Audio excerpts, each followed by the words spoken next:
welcomes you to the following presentation of the National Football League.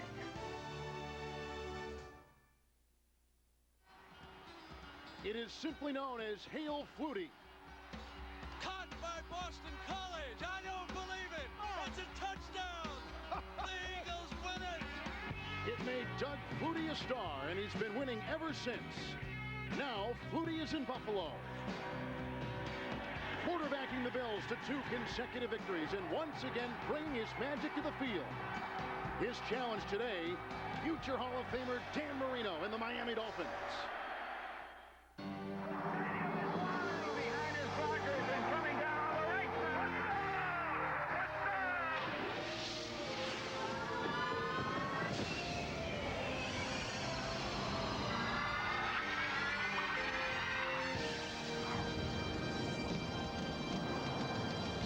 The best game of the day in the AFC is in Bills Stadium, Orchard Park, New York, as first place Miami takes on the Buffalo Bills.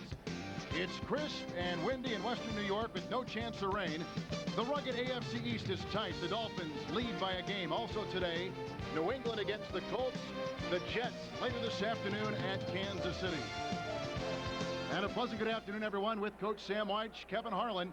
We've had a chance to watch Dan Marino on tape all week long. Shockingly, the 12th rated quarterback coming into today in the AFC. What do you think of his play? Nothing wrong with this guy's arm. He's playing under a new system here, new terminology. Kippy Brown's the new coordinator. Things will come around right now in that translation stage, but this guy can still do it in the fourth quarter. Well, easily the most compelling story in the National Football League coming into this week.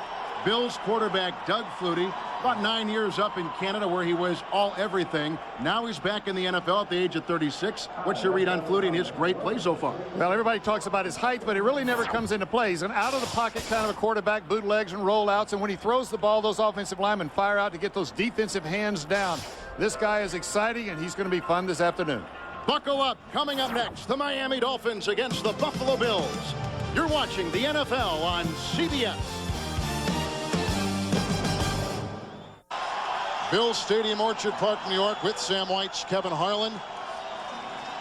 Jimmy Johnson, in his 3rd year as the coach of the Miami Dolphins, brings a 5-2 record into today, and Wade Phillips in his 1st year after taking the place of Marv Levy, who retired. Big afternoon today. 2 good quarterbacks, both veterans from different paths. Murray the kickoff, and here we go from Buffalo. And it's Kevin Williams on the run, and he's up to the 31-yard line for the Buffalo Bills. Doug Flutie comes into today, Coach, as the 4th-rated NFL quarterback. They had 6 MVP titles up there in Canada in 8 years. One of the most exciting quarterbacks playing today, and he has this town upside down. All you hear about is Flutie Flakes and Doug Flutie on Sunday. He's got the league upside down. He does. He's fun to watch. So from the 31-yard line, Buffalo begins it. They played earlier in this season with Miami beating Buffalo 13-7. Thurman Thomas opens up in the backfield. 4 wide receivers deployed.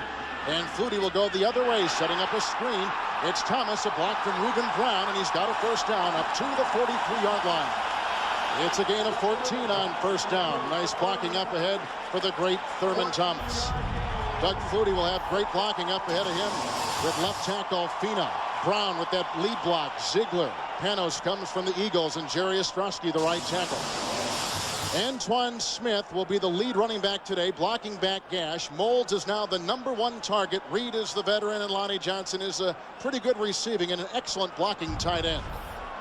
Antoine Smith is in. First down and 10 yards to go from the 45 for the Bills. 2nd play of the ball game. Gash is in motion. The expatriate. And a handoff goes to the 6'2 Antoine Smith, and Zach Thomas shoots right through and makes the tackle. Miami's defense is the 4th ranked in the NFL entering this afternoon. You just saw Zach Thomas. He leads the group from the linebacking corps, but on the line, good, young, and fast. Mixon, Bowens, Gardner coming off his best game as a pro, and the effervescent Jason Taylor. Robert Jones from the Rams and Cowboys. Thomas in the middle, and Derek Rogers outside. And in the secondary, quarterbacks Buckley and Sam Madison, emerging star. Brock Marion is one of the safeties on 2nd down and 11. Flutie, great time, good block by Ostrowski. Flutie's on the run, needs to get inside the 45 and is close to it. Out of bounds and about a half-yard shy after scrambling for 10 on 2nd and 11. Eric Moulds gave a nice block ahead. Now watch how everybody stays in the game. When you've got a scrambling quarterback like this, nothing to the right, he goes to his left, number 80, Eric Moulds. Now watch him, you'll see him down here in the bottom of the screen. He's going to be blocking. There he is right there, just enough room to get the first down. Well, I guess they're a little bit short, though. It's going to be 3rd down short, but gave him that extra yard or 2. You need those receivers to block. Well, that's your touchdown block. The offensive linemen get you started. Running backs make somebody miss. Your touchdowns come from the down-the-field blocks by your wide receivers.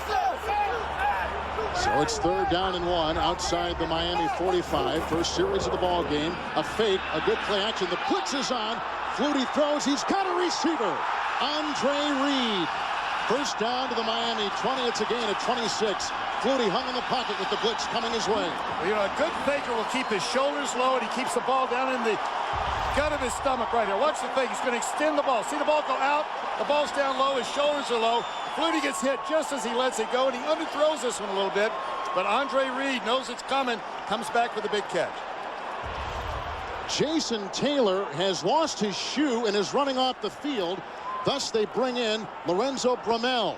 So Taylor is out. First down and 10 from the Miami 20 for the Bills. Opening drive of the game. Remersma, the tight end, is on the move. Flutie again to the air. Great time again. Fires a pass, which is incomplete to Andre Reed.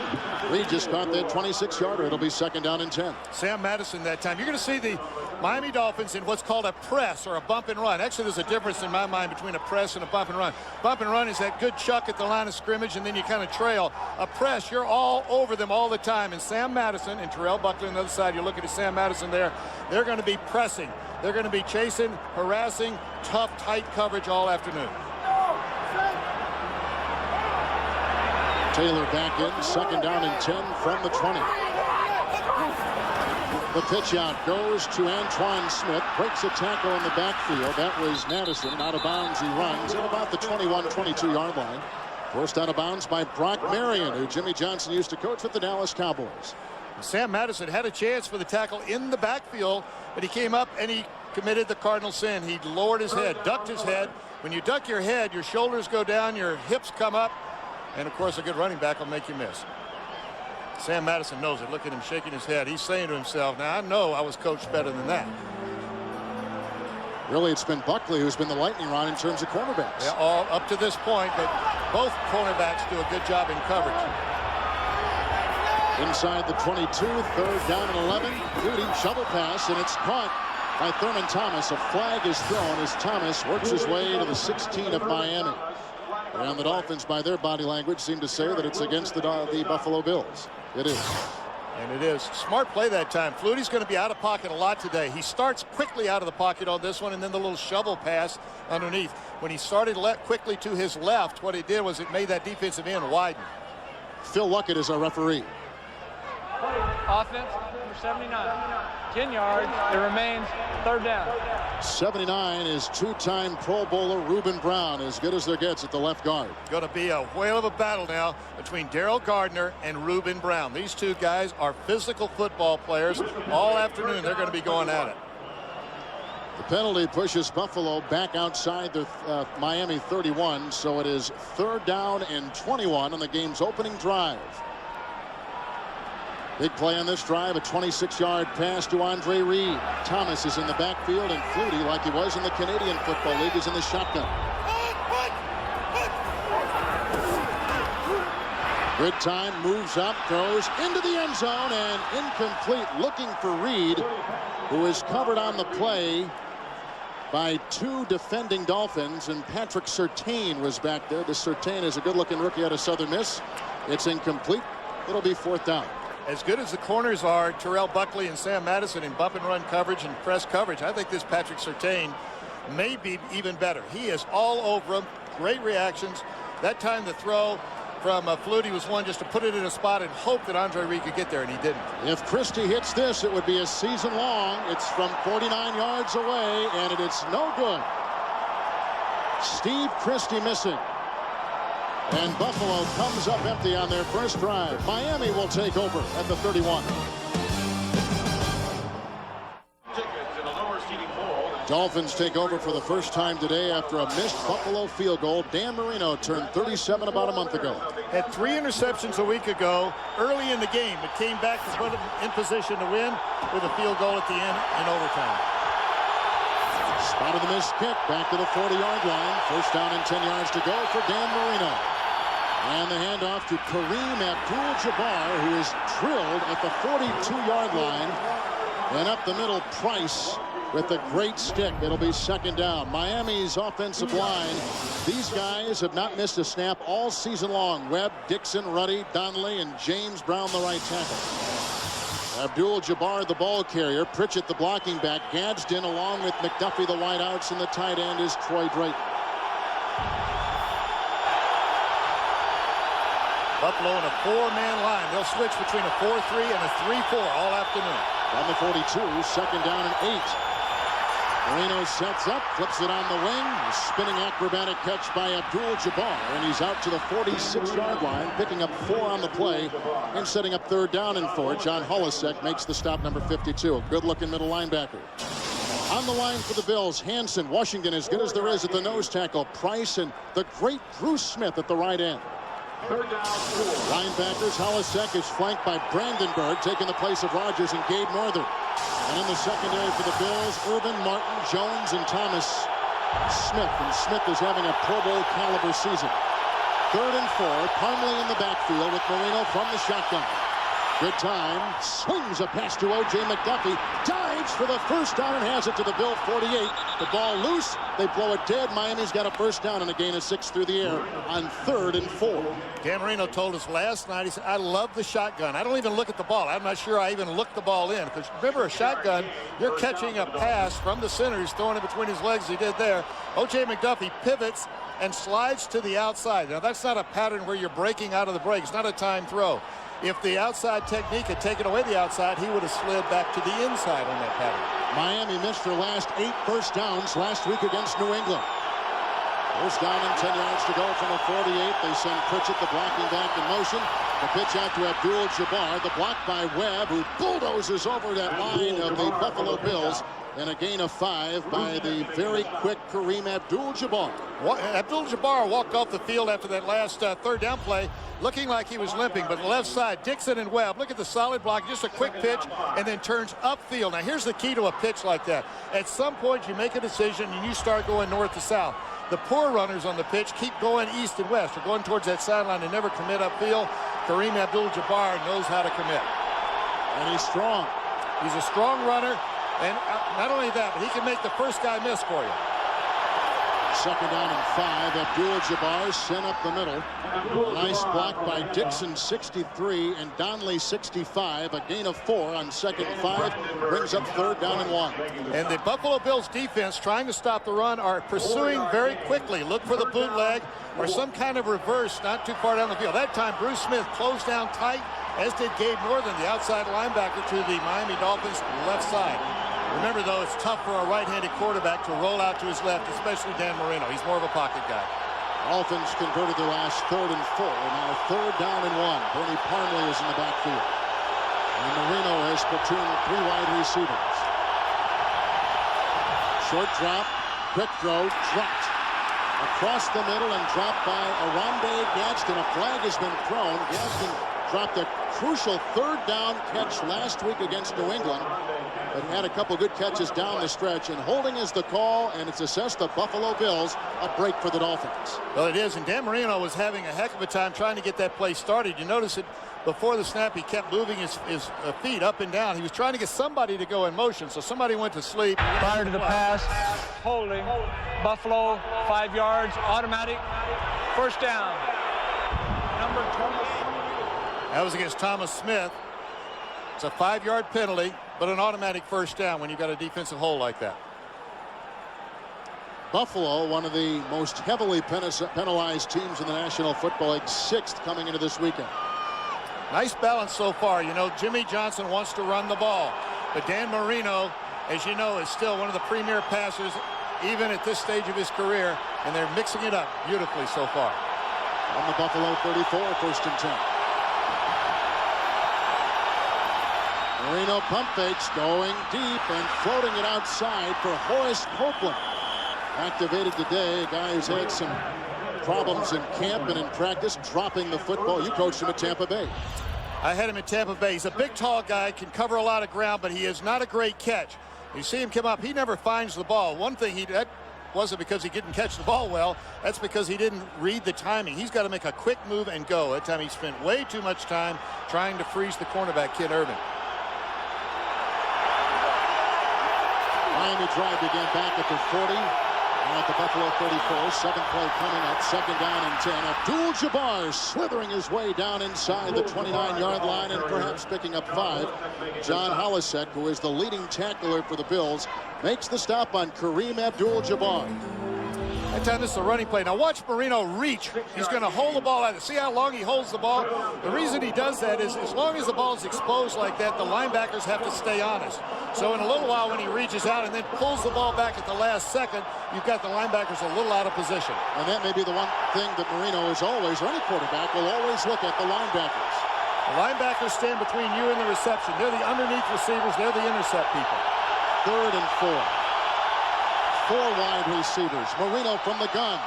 Great block from Donnelly. Throws a first down pass, and it's caught by Lamar Thomas. A gain of 17 on 3rd and 4. And Marino, for his second time today, goes through the air and gets a first down throwing the ball. Out of the shotgun, Marino likes it. Just coming from the inside, outside to the inside. Lamar Thomas, another one of my guys in Tampa. They're all up here. Horace Copeland, Lamar Thomas. Kippy Brown was with me there, the offensive coordinator, first time this year. Terrific coach. And both these teams are very good once they get into the red zone, and that's where Miami finds himself. McDuffie at the bottom of your screen. First down and 10 from the Bills 13.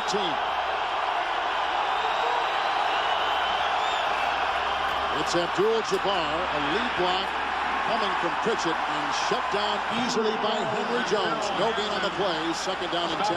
Henry Jones is a safety. Now, you can't get a hat on everybody. Remember, both teams have 11 players. The quarterback can't block anybody, so you can't block the last safety. He comes up in quick pursuit, mainly because there's nothing deep to defend. They're inside the 15-yard line. Solid tackle there, though. That was shoulder pad, hips down, bend at the knees, not at the waist. Good tacklers will bend at the knees. When you bend at the waist, you lose your balance. Your center of gravity shifts. When you bend at the knees, you have that uncoil into the tackle. First time the Dolphins have had it all day after a missed field goal by Buffalo. 10th play of the drive, second down and 10. And he throws it outside. Abdul-Jabbar, a foot race with the rookie linebacker Howard. Out of bounds goes Abdul-Jabbar at about the 7-yard line, picking up 5 and setting up 3rd down and 5. Dan Marino still has everything experience brings. Watch him look down the field, eyes down the field, last second, not there, quick, out to the outside. No wasted motion, no indecision. As soon as his receiver down the field, his primary receiver's not there, he goes off to his alternate. Marino's been hot on this drive. 4 out of 5 completions, and when you're moving the ball like that, you don't mind running every now and then because you know you can come back and get that completion throwing the football. Bills defense has been great in the first quarter this year. It's 3rd down and 5. Parmley in the backfield. Marino from the gun. With time, throws. Short of the first down pass caught by Lamar Thomas. He offered a 17-yard catch earlier. A flag is down on the play. And they give his forward progress just outside the Buffalo 5-yard line. And it's going to go against Miami, I believe. The illegal procedure. Somebody must have moved. Would have been an interesting decision for Jimmy Johnson on 4th and 1. Prior to the snap, false start, offense, number 76.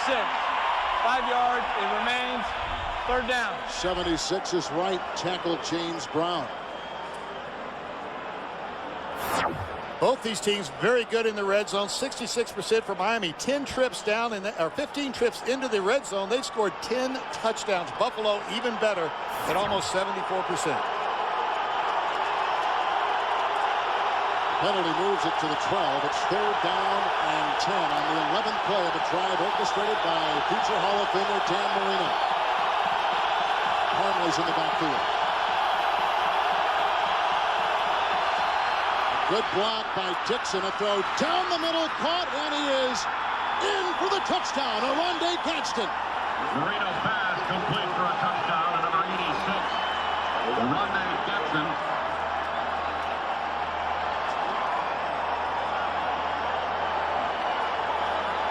12-yard touchdown pass, Miami on their first possession up. And another touchdown. That makes them 11 for 16 going in. Quick throw. Marino looks to the right. Nothing there. Is alternate receiver Rondé Gadsden. In August of this year, he's playing indoor in arena football. And here he is scoring the opening touchdown of one of the biggest games between two contenders this week. Mare's extra point is in. A good-looking drive engineered by quarterback Dan Marino. His 9th touchdown pass of the season. He puts the Dolphins up by 7. Back at Bill Stadium, Miami scores their first quarter touchdown in 10 games. Now we'll kick off, and here's Mare from the 30. And deep back, they've got Moulds and Kevin Williams. And Sam Gash lassos this at the 15 with one hand, and then sledgehammers his way up to the 30-yard line where he'll be taken down. And tackled by Walker. Doug Flutie trails 7-0.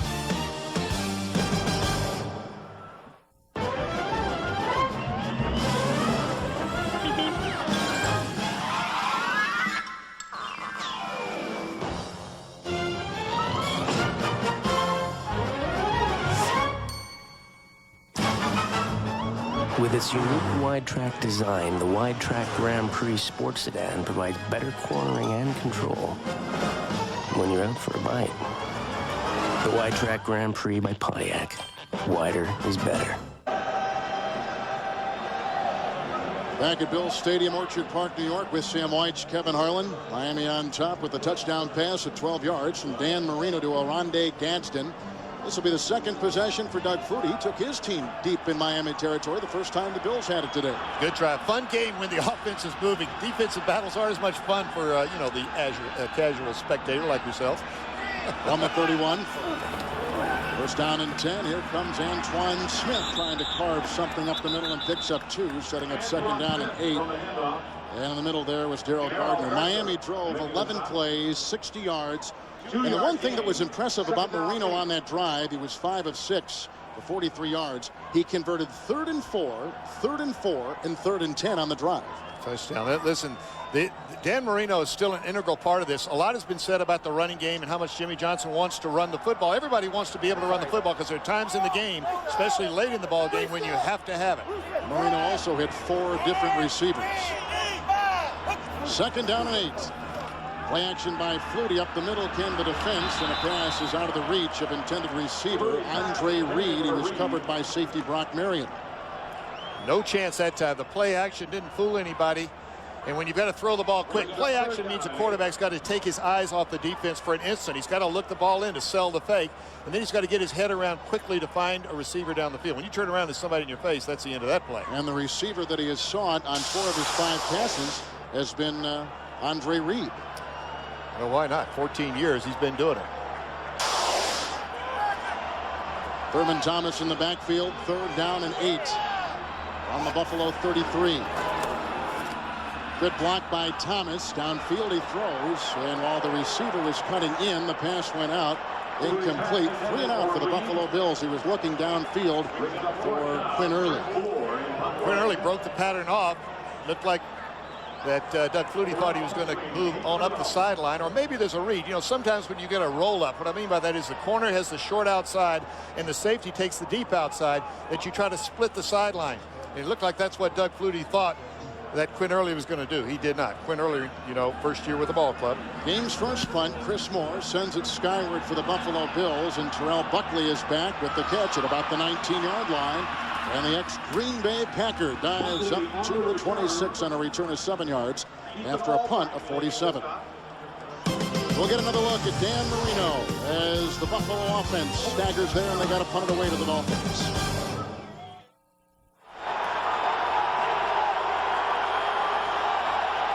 Still in the first quarter, Dolphins on top 7-0 on a Marino touchdown pass. Second Miami possession here from the 26-yard line. 1st and 10.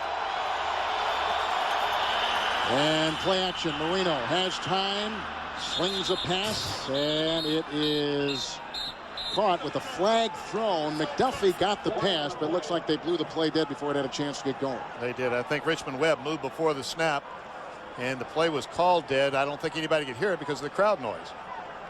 It is loud. Prior to the snap, false start, offense, number 84. 5 yards, it remains first down. That's the second offensive line penalty on the Dolphins in the first quarter. The first on the tight end, Troy Drayton. Well, you know, when the crowd noise gets loud, you try to anticipate the rhythm of the snap count. I used to tell my quarterbacks, when he gets like this, try to early in the game go in the same snap count for a while so they know he's coming. At least we don't make that mistake. First and 15 from the 21. Abdul-Jabbar breaking a tackle. Great block by McDuffie, and up there goes Kareem Abdul-Jabbar to the 34. Tackled by outside linebacker Gabe Northern. On first and 15, it's a gain of 12 yards by Abdul-Jabbar. And you notice this time the Buffalo Bills are in their 3-4 defense. Running outside. Good block outside by the wide receiver. Just keeps on blocking. That was O.J. McDuffie. But the first drive, Buffalo was in a 4-down lineman, 3 linebackers. This time they put in Sam Cowart, the rookie from FSU, and they go to 3-down linemen and 4 linebackers. Second down and 3 from the 34. And off again to Abdul-Jabbar. And from behind the line of scrimmage, he found Bruce Smith. 10-time Pro Bowler, 35 years old now in his 14th NFL season. Now Bruce Smith's going to come from the backside. He's coming from back in here, and he is closing quickly flat down the line. That leaves yourself open for bootlegs or for possible reverses. Dan Marino doesn't run a lot of bootlegs, so their game plan is we're going to close down tight and make some of those tackles that Bruce Smith just made. Slowed by an injury still is Smith. It's 3rd down and 4. The Dolphins in 3rd down this year from the 33. Shotgun to Marino. A block by Ruddy. A bobbled catch is made, but not for a first down. Bernie Parmley brought it in, but seems to be about a yard shy of the first down.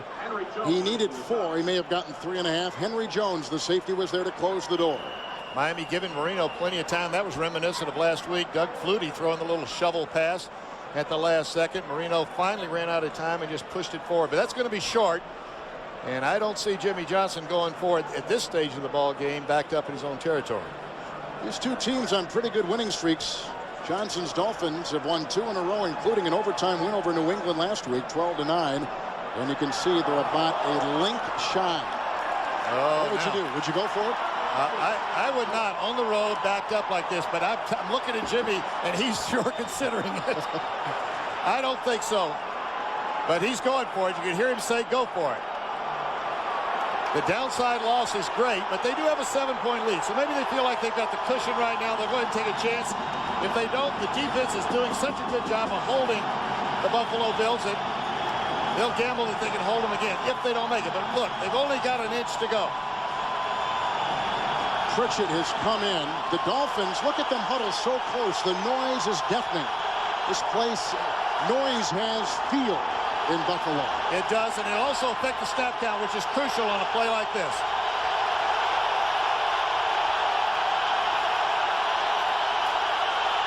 It's Abdul-Jabbar stuck in the backfield. Gabe Northern. The gamble didn't pay off. And Buffalo has it at the Miami 34. Penetration. The defensive line just sold out, came hard up the field right there. And Gabe Northern coming in from the backside, number 99. They couldn't put a hat on everybody. Offensively, the Dolphins could not. And that's the downside. When I said the downside loss is great, they're going to experience it now.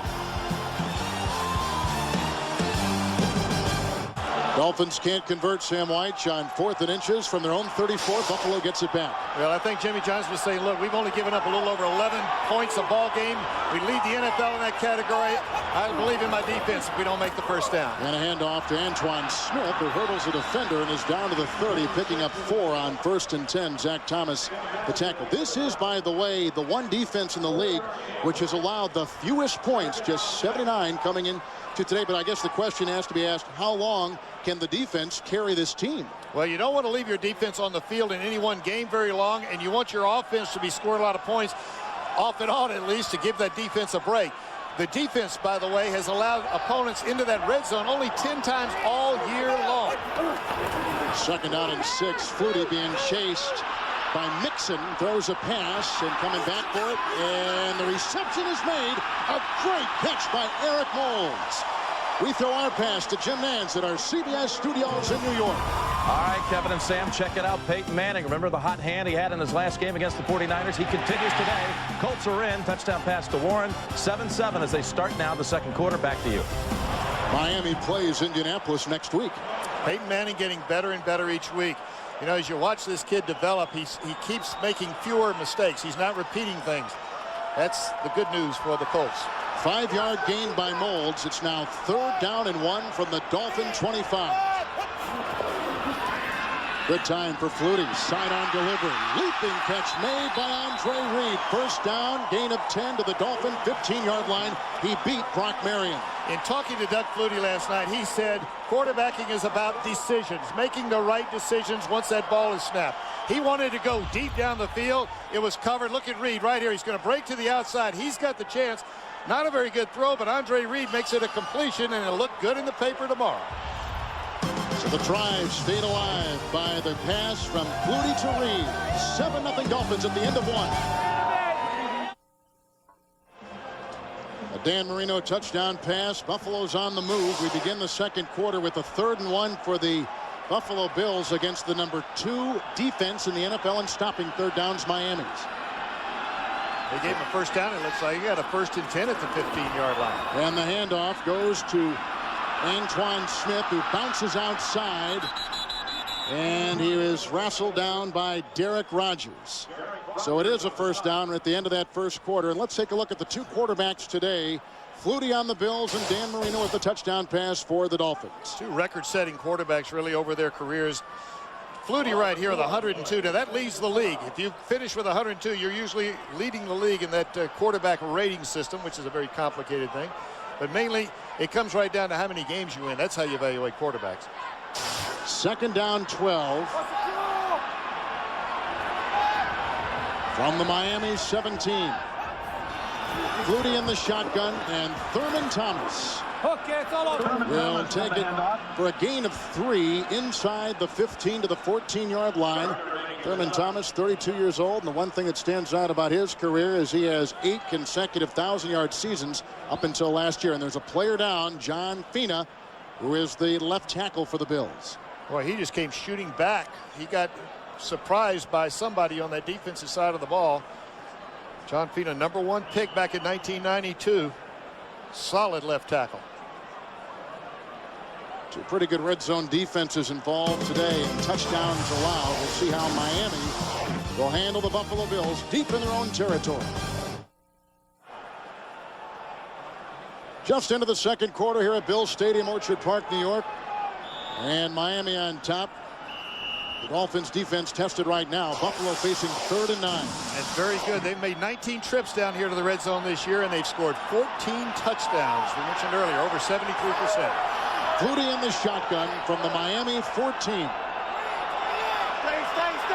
Great red zone offense. A block by the tackle. Robert Hicks buys time for Flutie, running out of room, throws a pass, and it is caught. They have not signaled a touchdown. And the 2 officials meeting right there to decide if it's in or not. The catch was made by Andre Reed, down shy of the goal line. All 3 catches by Reed today have been made on 3rd down. That one good for 13, but not into the end zone. 1st and goal, Buffalo. Let me tell you something. Doug Flutie is electric. He goes, he's looking and he's going to roll to his right. Now, when you go to your right, every quarterback coach, Kurt Schoenert is his coach, says never throw back to the middle when you roll to the right. Look at him. Throws back to the middle and gets away with it to the 1-inch line.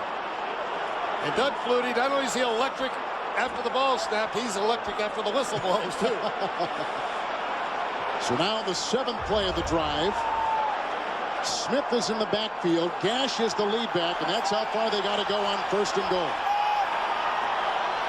Remersma, the tight end, is moving. Fake handoff. Flutie to the end zone. Touchdown, Remersma.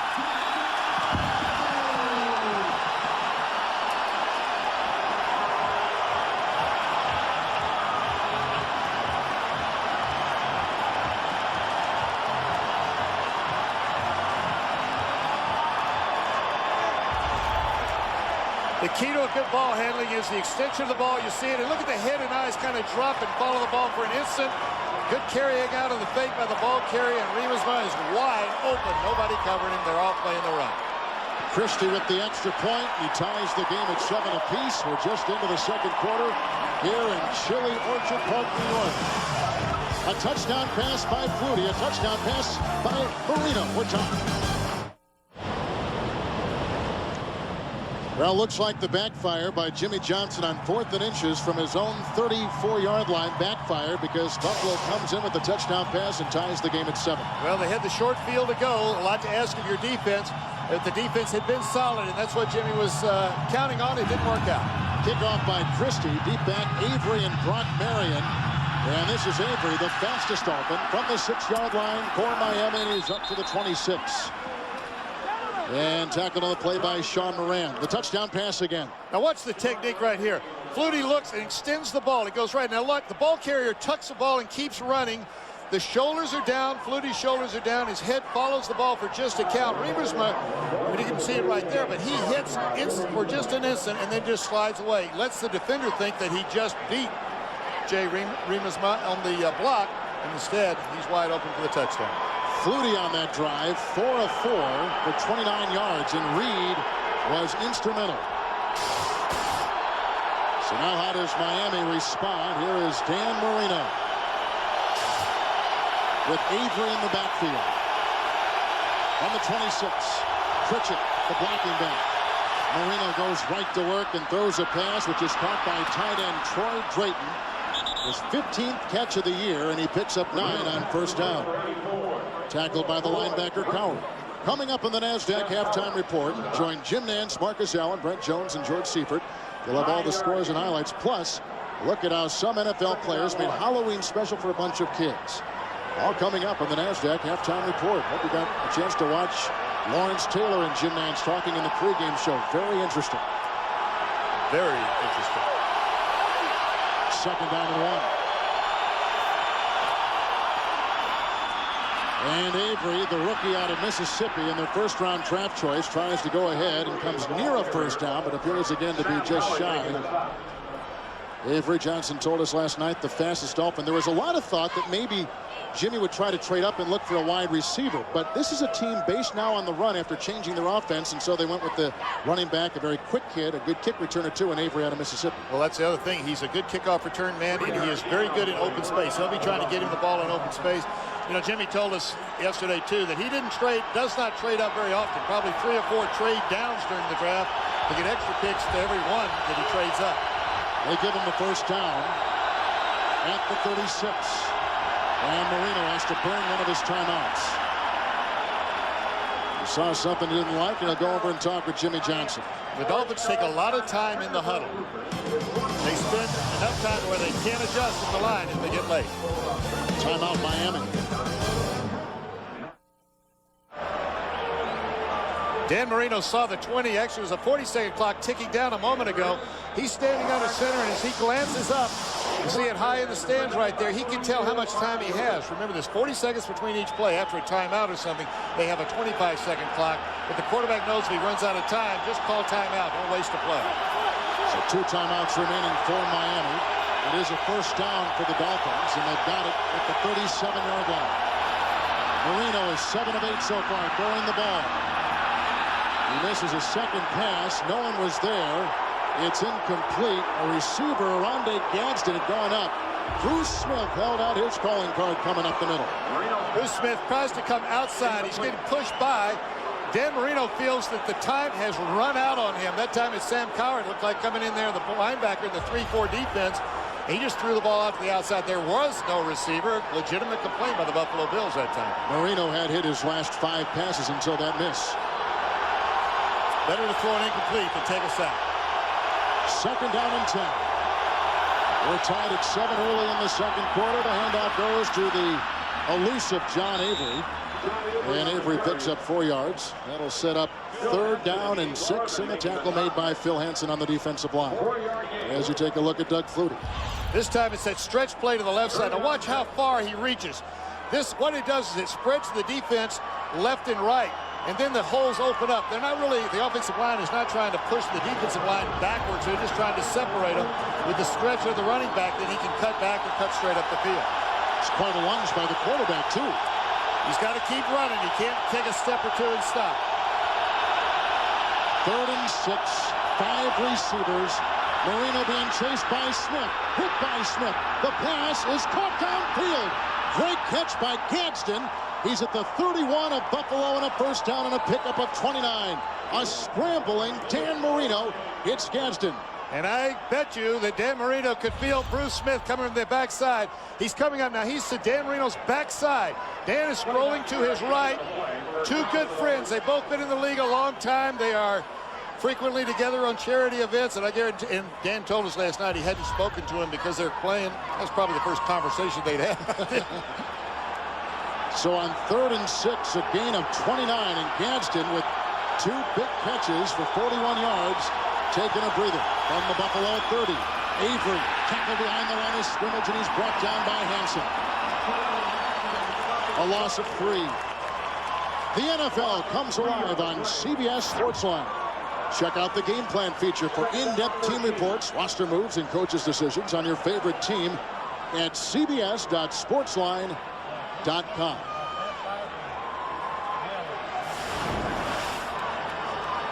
Good football game. Both teams playing smart football, not making mistakes. Just one team playing slightly better on one play over the other.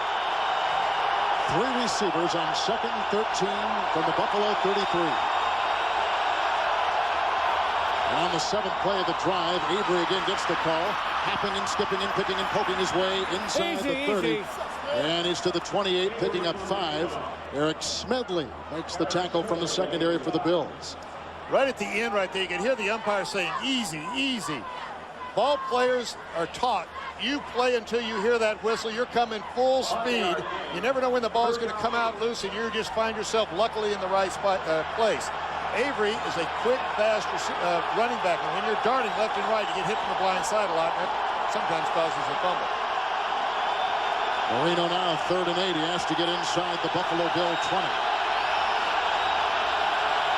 4 wide receivers. He's going deep into the end zone. What a catch is made at the 1-yard line by Gadsden. This kid is phenomenal. 1st and goal, Miami. Oronde Gadsden. Now, they've been all year long, you hear people say that the Miami Dolphins don't have the same group of receivers that they've had in the past when they had Clayton and all the guys that Dan Marino's thrown to his entire career, but nobody has made a better catch for Dan Marino than that one. This kid was playing in the World League, in the Arena League. They took a flyer on him in camp, and look what he's done today in a huge game for the Dolphins. Just a little step and go. Safety didn't get there.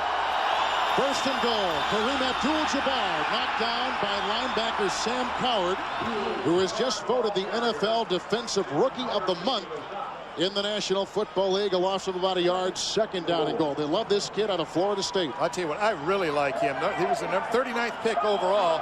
He's a fast receiver. Nothing helps a linebacker more than speed, because sometimes you don't go the right way all the time, especially a rookie, and you have to recover. If you've got speed, you can still make the play. 2nd down and goal. Abdul-Jabbar in for the touchdown.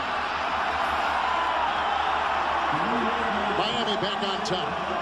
That one belongs to the offensive line of the Miami Dolphins. Ruddy, Donnelly, Brown, all of them got movement on the defensive line. Big Ted Washington, who is as fine an interior defensive lineman against the run as there is, not enough on that play. Look at the movement by the offensive line. Now, actually, Phil Hansen takes one offensive lineman, Ruddy, out of the play, but there's plenty of movement behind him, enough for the touchdown. So Miami answers the Buffalo touchdown pass of Flutie with a good-looking drive of their own. Mare with the extra point. 6:54 to play in the first half. Oronde Gadsden offers a wonderful Miami drive with catches of 29 and 27 yards.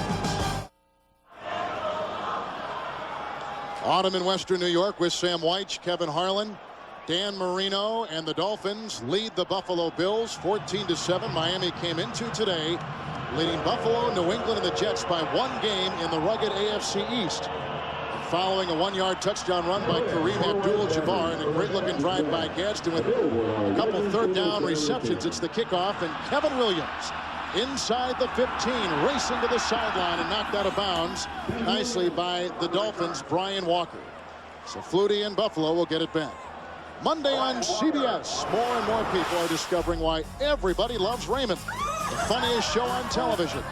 Watch an all-new episode of Monday's #1 comedy on Mondays, right here on CBS.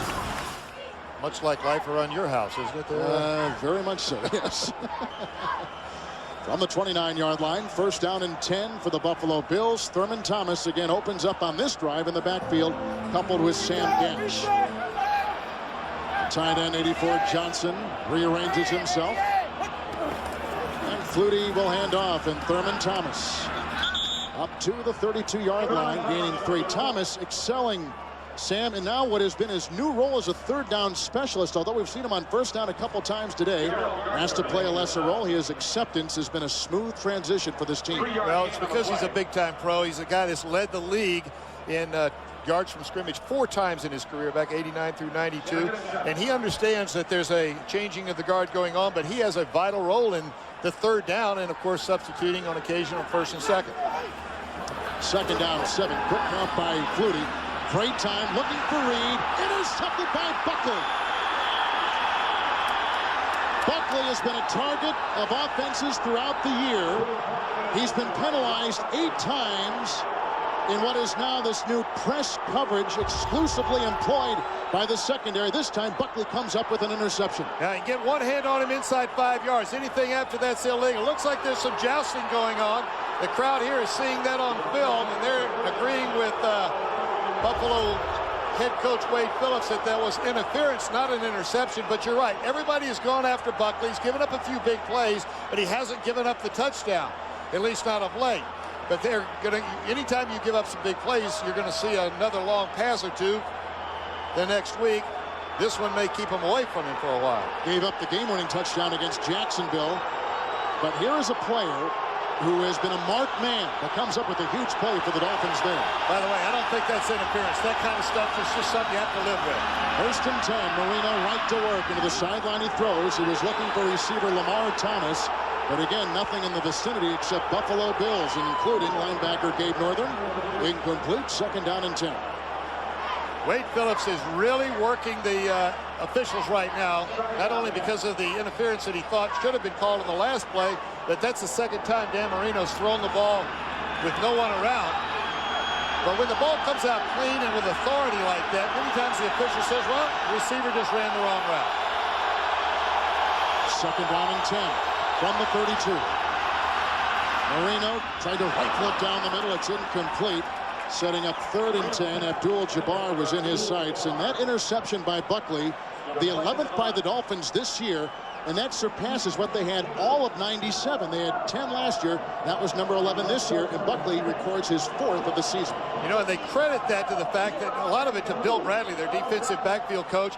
A lot of physical, bump and run, pressure all the way down the field. Dick Roach was their defensive backfield coach before. He's more of a technique guy. They like the idea of getting in your face and challenging the receivers.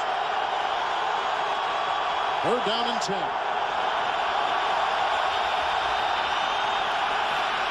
Good time by Marino. Hanson's got him, and he's finished up by Smith.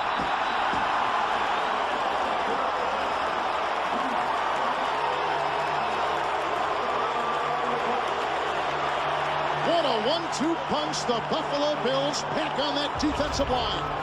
Here's Bruce Smith coming up on a little move to the inside along with Hanson. You see Hanson right there gets the first grab. Here comes Bruce Smith to finish him off. No way to throw that ball away that time. Had Dan Marino tried to throw it away, there'd been a penalty from that point back. Miami's first punt today, Wilmsmeyer. Bad-looking punt.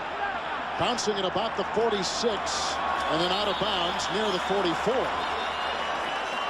So the Dolphins can't cash in on the Buckley interception of Flutie. It's a 35-yard punt by Klaus Wilmsmeyer, who is still in search of a more consistent hang time.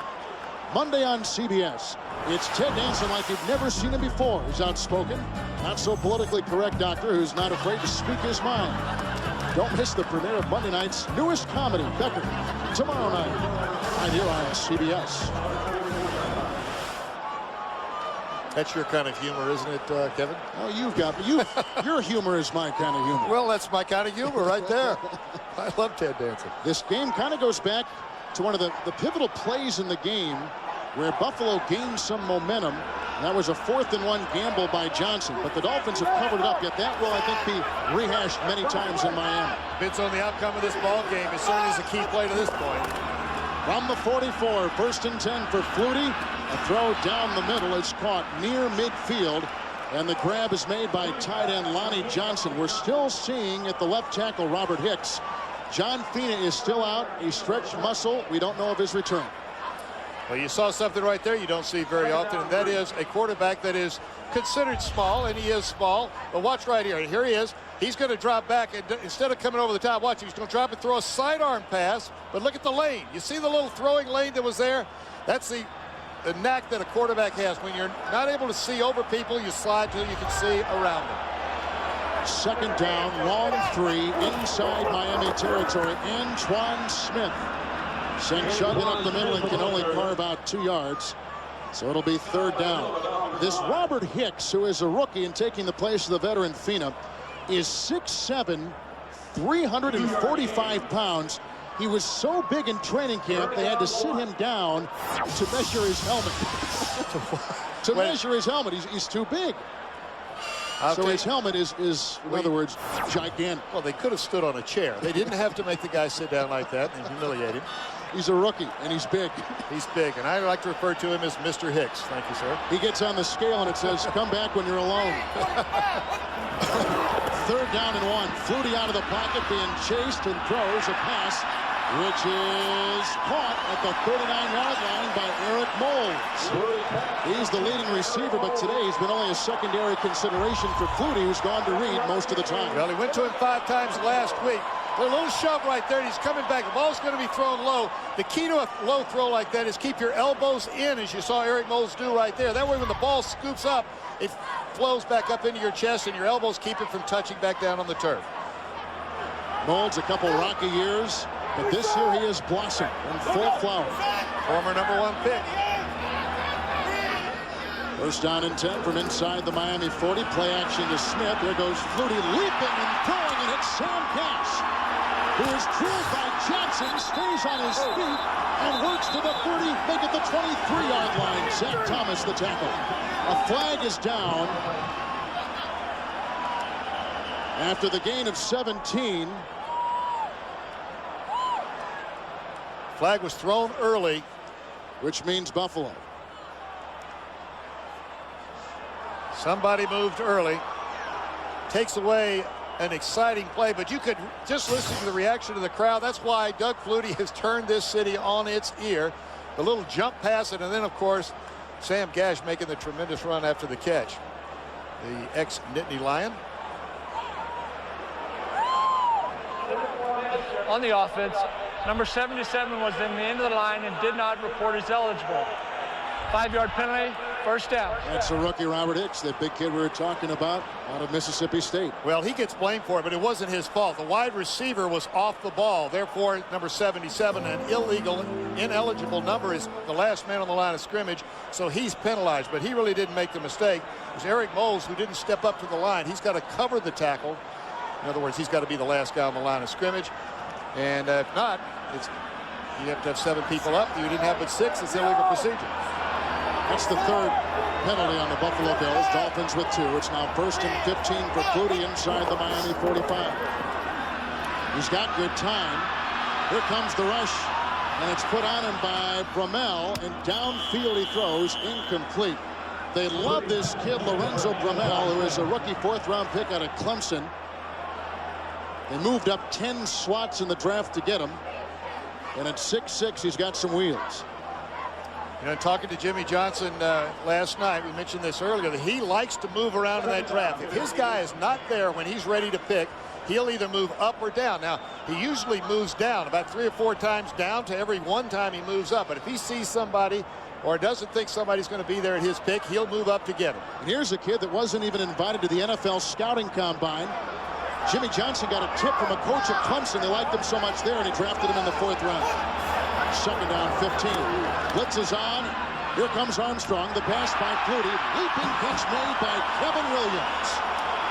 A guy who was recruited by Jimmy Johnson to the University of Miami, drafted by Jimmy Johnson to the Dallas Cowboys, and today playing against Jimmy Johnson in Buffalo. He picked up 14 there. Now, Doug Flutie right here. Let me tell you, this guy, his coverage is pretty good. Jerry Wilson's all over him, but he just has plenty of confidence in Kevin Williams, and he also has confidence in the fact that the ball will be thrown in the right area to box out the defender.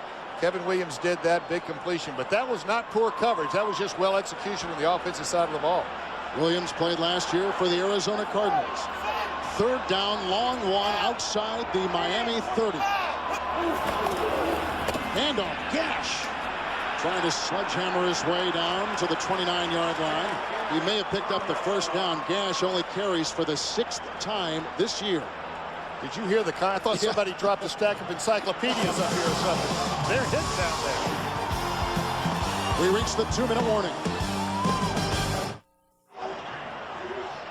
On the edge of Halloween, we thought we'd break the divisions down into trick, treat, and scary. The Redskins have yet to win. Philadelphia beat Washington. Cincinnati's won 2, and Carolina's still winless. Carolina beaten last week by Buffalo. And the treat division is easy there. The undefeated Denver, Minnesota. Of course, the 2 teams we're watching here, they are on top of their ball game.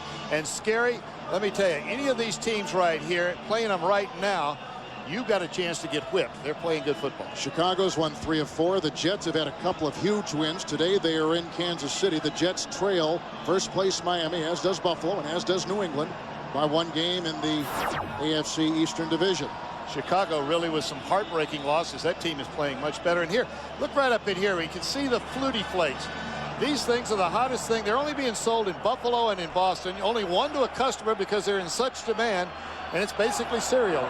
The money, of course, going to charity, the Autistic Society, to raise money for research. 1st and 10. Buffalo on the 7th play of the drive. Oh, a great block by Gash. Downfield it goes. Incomplete, looking for tight end Lonnie Johnson.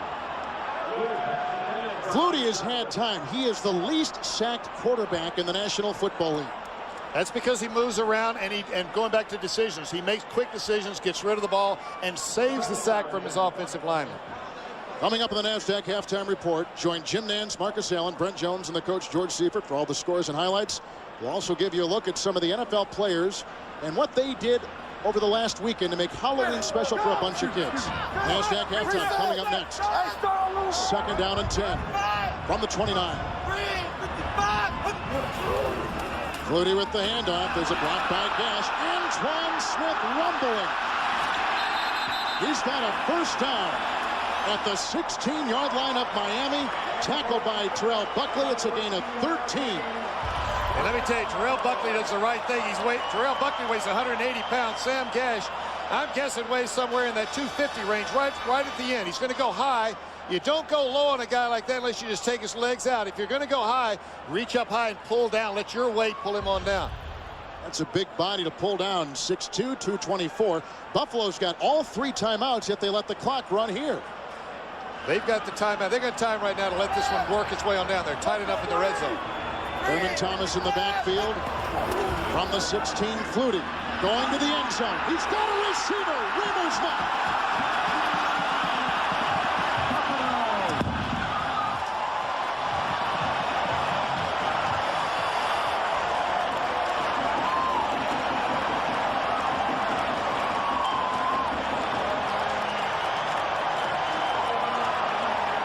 His 2nd touchdown catch today from Flutie.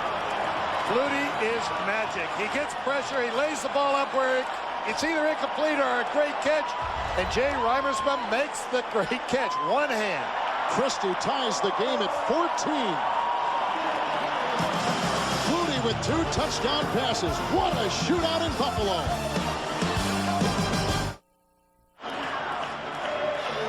Well, we came out and told you this would be one of the best games, not only in the AFC, but in the NFL today, and it's living up to its reputation. A couple of old gunslingers, 36-year-old Doug Flutie And on the other side, 37-year-old Dan Marino. What a great game. We're tied at 14 with 1:02 to play in the first half. And what's fun to watch here is these are good plays being made by both sides of the ball. It's not sloppy plays, not mistakes, not due to injuries, any of that. Two top football teams playing as well as they played all year.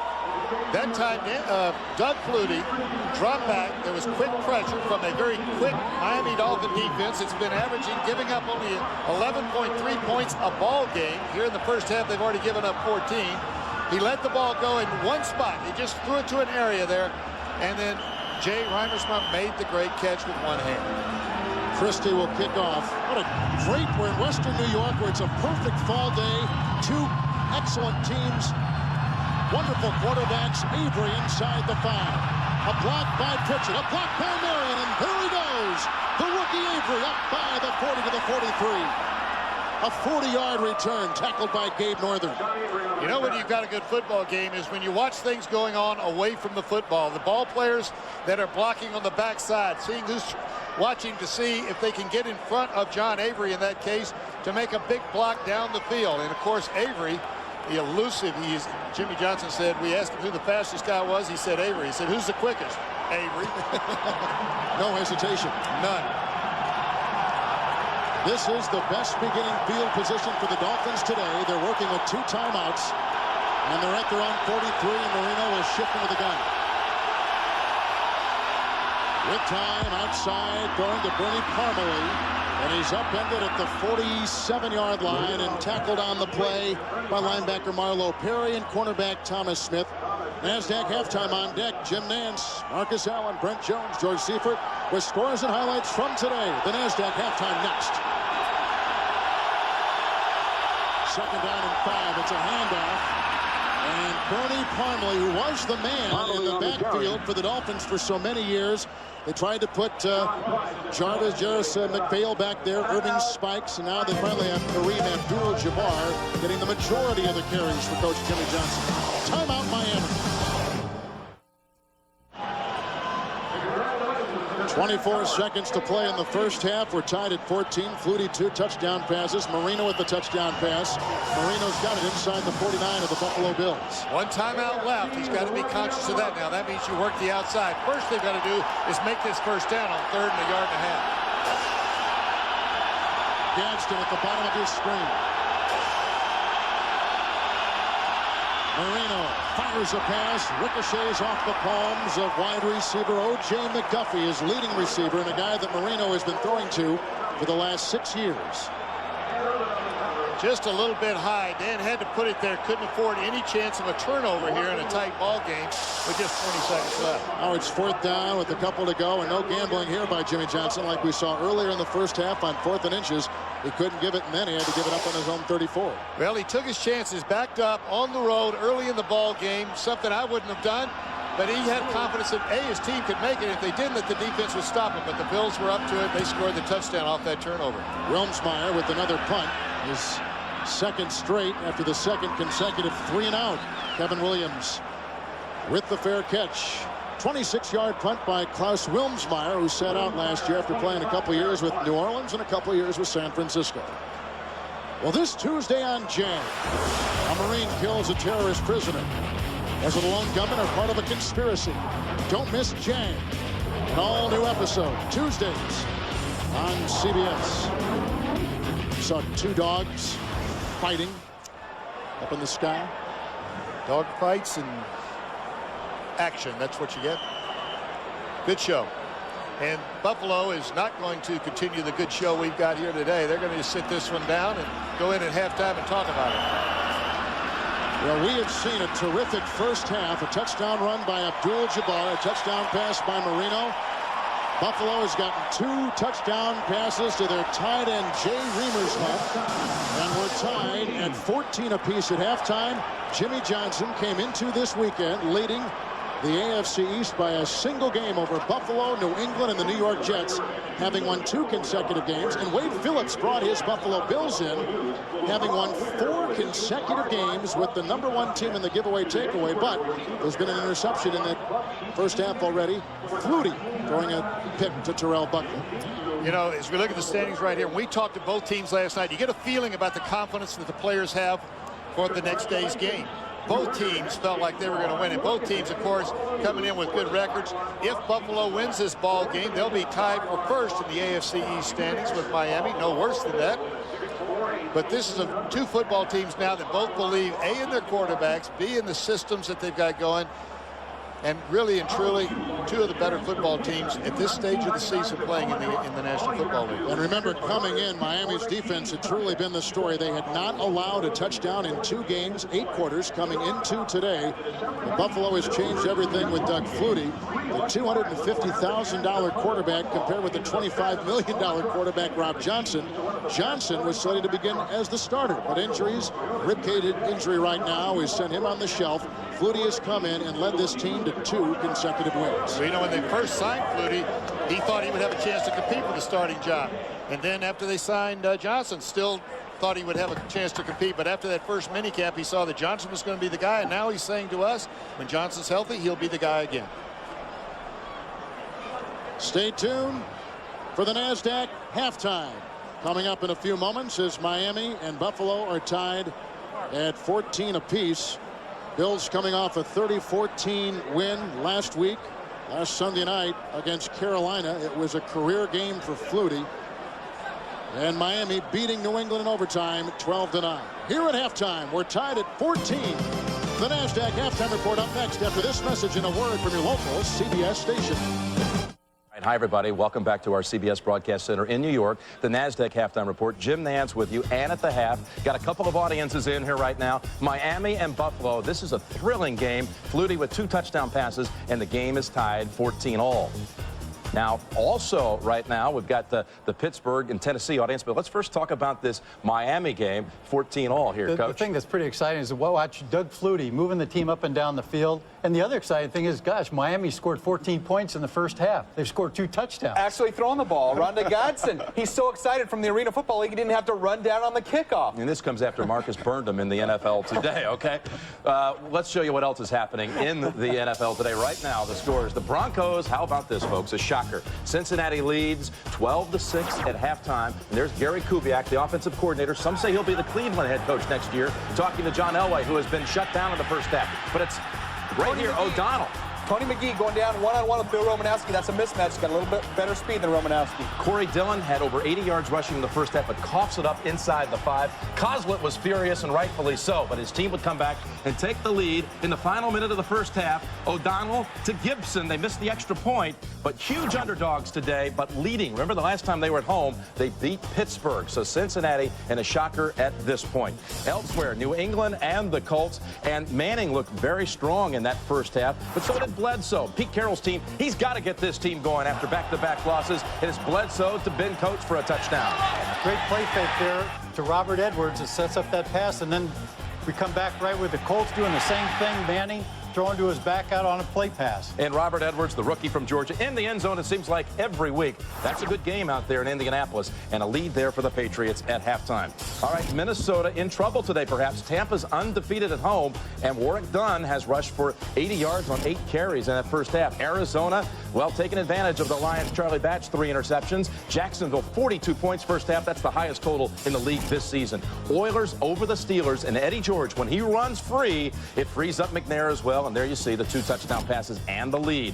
Giants, well, they beat the Redskins week 1, but today it's Washington in front. Trent Green, a touchdown run, touchdown pass as well. Rams, look at these numbers. Falcons, 251 yards rushing, or total yards in the first half. Rams only 54. And the Panthers, well, they're not facing their old teammate Kerry Collins to this point. Billy Joe Tolliver started for the Saints at quarterback. He was picked off, and it was returned for a touchdown by Eric Davis. And perhaps Carolina will get its first win of the season. All right. We'll be back with more on the NASDAQ halftime report in just a moment.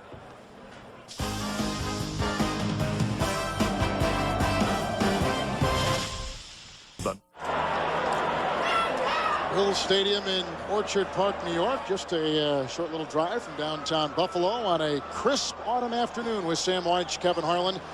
We begin the second half with a tie game and first place at stake in the AFC East. Quality football being played. You know, you can tell a game is being well played by third downs. High percentage of conversions, quarterbacks high percentage of completions of their passes. solid defense as well. Avery from the 9 for Miami. A lead block from Marion and Pritchett. And there goes Avery running outside. And still on his feet, staggering to the 28-yard line. And eventually tackled by Ray Jackson. And through 30 minutes of football, here are the numbers in the first half from Bill Stadium. Really pretty even. There's a turnover difference of only 1 right there, but there's really another turnover in the 4th down and inches that was not made by Miami. That's in effect a turnover because he gave up such good field position. Doug Flutie in the first half, 10 of 17. Dan Marino, 10 of 15. 2 touchdowns by Flutie, 1 touchdown pass by Marino. Each quarterback has hit 6 different receivers. What a first half. From the 29-yard line. And Kareem Abdul-Jabbar bouncing outside, weaving his way, and he's out to the 38-yard line before he is tackled by rookie Sam Cowart. It's a gain of 9 on first down. And there again, and Abdul-Jabbar looks like his right shoulder's bothering him a little bit. 3-4 defense. They're mixing it up on defense. Speed. Sam Cowart is the only one that can catch him. Good bounce. Made a miss right there. That was number 27, Ken Irvin. And then from the inside, Sam Cowart coming. Look at the bounce outside. Good blocking up front. The miss. And here comes the pursuit. A lot of Bills coming. 36 yards and 11 carries so far for Abdul-Jabbar. The pitch out once again. Cutting inside. Got a block from Donnelly and picks up a quick 5 and a first down. Phil Hansen makes the tackle for the Bills. Key to that play is that the running back lines up deep. Kareem Abdul-Jabbar. The ball is pitched, which usually indicates an outside play, but then he cuts straight back up the field. The blocking's designed to come back up, straight ahead, maybe even cut back. It's almost like a handoff. 41 yards for Abdul-Jabbar so far today. The former Sharman Shaw, who is a legend high school player in Los Angeles, went to UCLA. And was a 3rd-round pick 3 years ago. It is a first down from the 42. Marino with the block from Dixon and throws a pass up to the 47-yard line for a gain of 4 to tight end Troy Drayton. I expected really to see more of the tight end. We've seen a good bit of it right here, but this press on outside, when I say press, tight bump and run coverage by the corners on all the wide receivers. And the tight ends then become the logical receiver because they're covered by either safeties or linebackers on occasion, and the throw is so short. Marino has not thrown a pick today. He's only been sacked 1 time. 2nd down 6 from the 47. Abdul-Jabbar again. Good block by Pritchett and a first down dive by Abdul-Jabbar. And Pritchett, a wonderful blocking back, who Jimmy Johnson compares a little bit to Daryl Johnston in his early days in Dallas. Opened the hole right there. Number 36, Pritchett. Well, it's playing right into what Jimmy Johnson wants to feature here, and that's just the running game. Solid running game. Not emphasizing or not relying on the pass to move the football, but a nice balance. Jimmy Johnson said, you know, I've got the headset on right here. You can see that headset on. He's listening to what's going on. Kippy Brown, the offensive coordinator's upstairs. He'll make suggestions, but he's not involved in the play calling per se. He'll make the decisions. That was a first down. As to whether to go for it or not, that's Kippy Brown. Kippy was my coach, running back coach, when I was in Tampa Bay, was the assistant head coach at the University of Tennessee under Coach Fulmer there before he came to Tampa. Top coach. Taking the place of Gary Stevens after 162 yards in the playoff game against New England last year. They said we're going to jump the offense. They fired the longtime assistant Gary Stevens. Johnson said, I want to run the ball, and Kippy Brown, we're going to orchestrate it. It's 1st and 10 from the 47. And the handoff to Abdul-Jabbar with the lead block, James Brown. About a yard on the play. Sean Price closes the door. It'll be 2nd down and 9. Here's a comparison of Doug Flutie and Dan Marino today. Both of them having top days, 10 for 15, 10 for 17. Good yardage, 113, 115. You know what's nice about a day like that? Those aren't giant numbers. They're productive numbers. 3rd down numbers. When you had to keep the drives going, they made the plays. Good point. 2nd down 9 for Marino. Tied at 14 with Buffalo. Play action to Abdul-Jabbar. He throws to his angular tight end. And it is a catch on the play by Ed Perry. And he should have picked up a first down on the play. Tackled by Manny Martin, who's replacing Kurt Schultz, who's been out. This is the 3rd straight week. Dan is going to fake to the left. See the ball extended? We talked about that earlier in the ballgame, how the flow of the linebackers, and then he rolls to his right. Much easier for a quarterback to go to the right if he's a right-hander. And then Manny Martin coming from the inside to make the tackle. The spot wasn't to Miami's liking, so it is short by about a yard. We'll call it 3rd down and 1 on the 7th play of the Miami drive. Handoff. Abdul-Jabbar, huge hole, and here he goes. A great block by the wide receiver. There was an incredible block by Oronde Gadsden, which opened up a 30-yard run for Kareem Abdul-Jabbar. I tell you, Oronde Gadsden's done a lot today. He made some terrific catches, but this kind of a play is unselfish down the field. There's the handoff, 3rd and short. Now watch the cutback. He's got the 1st down. Now he can make the gambling run down the field. First thing you do is make the first. There was the block you saw by Gadsden. Now he takes off down the field, and he can weave down the field. But the first rule is get the first 1.5 yards for the 1st down. That is a career-long run by Abdul-Jabbar. Avery in the backfield. Avery gets the call. Avery plowing his way to the one. Sam Cowart makes the tackle. It'll be 2nd down. I'll tell you something, Kevin. This looks like a football team that can run the football.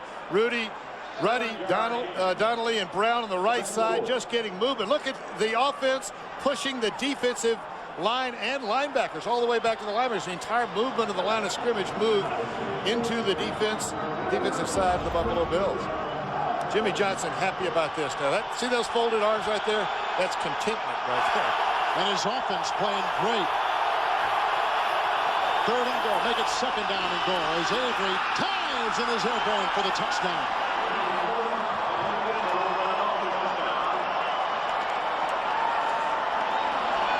His first rushing touchdown as a Miami Dolphin. Up and over the top. We used to, when I was coaching, I'd have guys try out, see who could jump the highest and still gain ground as he jumped. At the end of this play right here, right after the terrific play, good movement by the line, and also no hands going up. No linebackers are able to scrape in there and make the hit. Normally, defensively, you try to time a play like that with your linebackers. Your defensive lineman can't make that play. After it was over with, Kareem Abdul-Jabbar, first one to congratulate him on the sideline. Orlando Maury. Seesaw battle. Avery with a touchdown lead, and it's the Dolphins in Marino by 7. Rookie John Avery leaping in from the 1. It's 21-14. The 2nd Miami rushing touchdown today. Line drive kickoff picked up by Kevin Williams. Inside the 5, breaking 1 tackle, and then swarmed under at the 21-yard line. And Dwight Hollier, number 50, a long time Miami Dolphin, making the stop. On that drive, 5 carries and 52 yards, authored by Abdul-Jabbar. They left over from Halloween.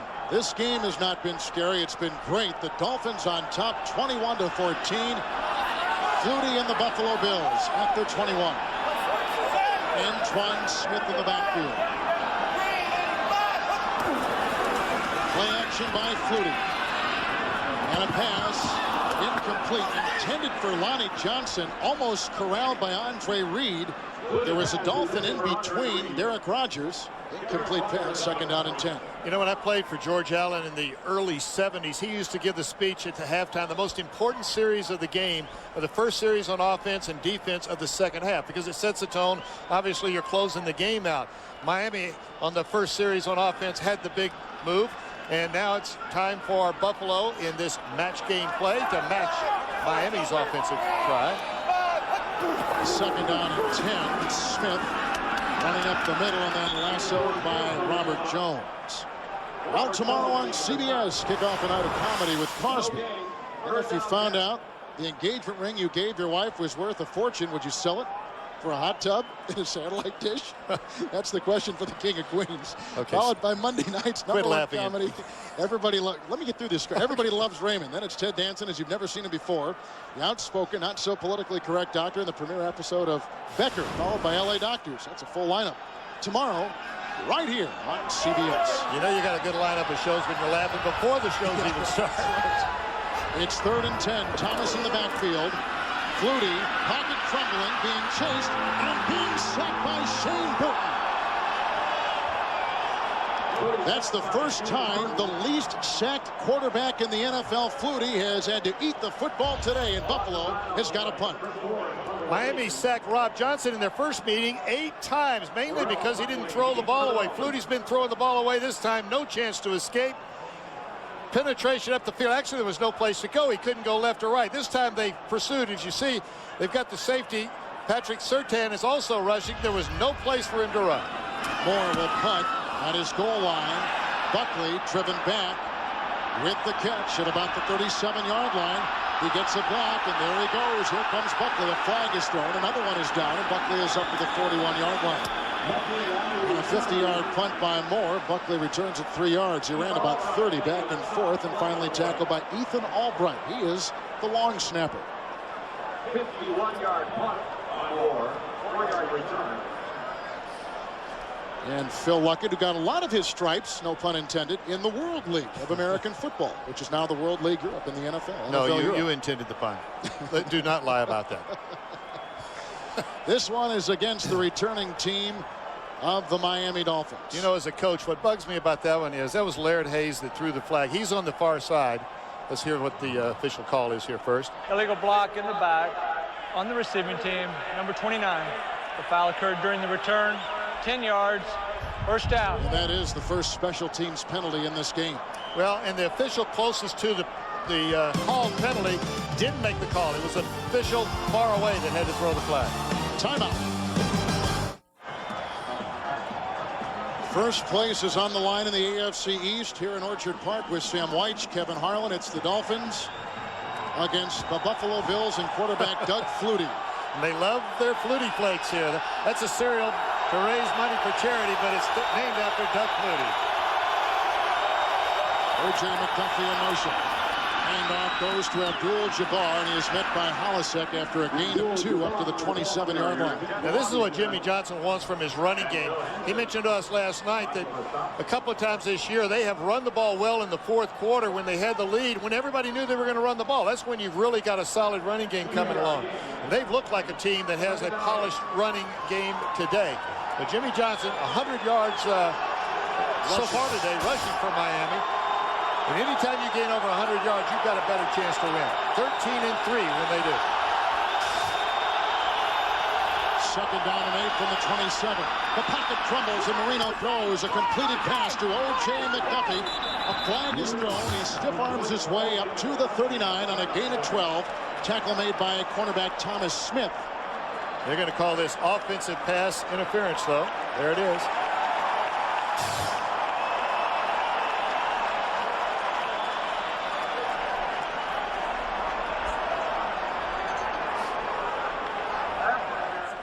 Number 81, 10 yards, repeat, second down. That's on McDuffie, and it's the third penalty on the Miami offense today. You know, many times when you're going up against tight coverage and that coverage sits down on you, or they try to plant their heels and not let you go anywhere, and you're not through with your route, you run right into him. It looks like offensive pass interference, and it is. That defensive player has as much right to that turf as the offensive guy. Jimmy Johnson like another explanation of that one. Looked good in practice, don't see why it didn't work out here. With the penalty, it'll be second down and 18 from the 17. Halfway through the third quarter. Shotgun again with 3 wide receivers.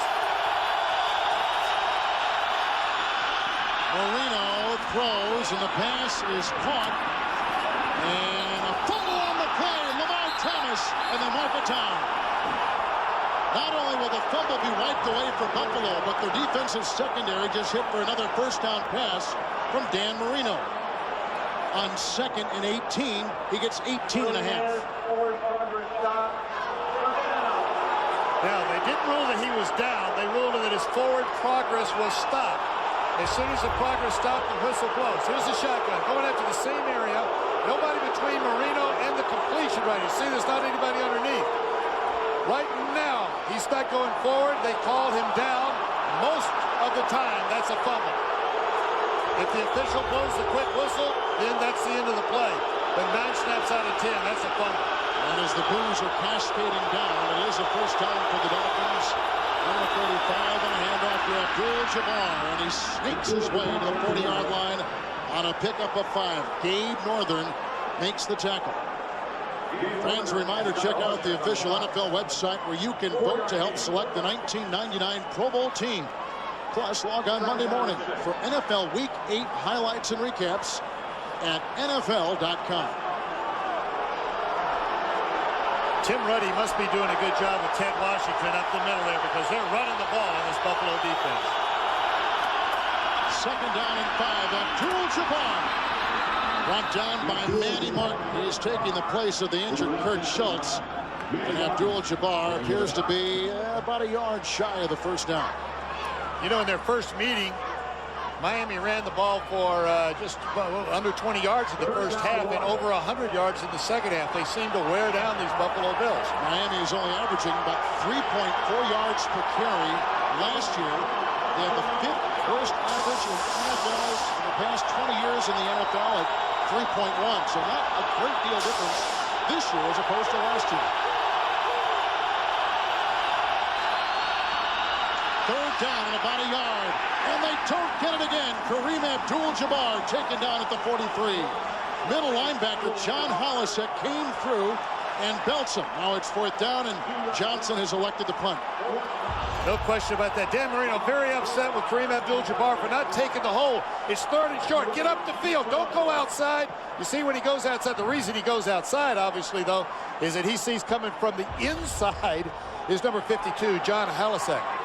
Just signed a new big contract, said he hadn't spent a dime of that money yet.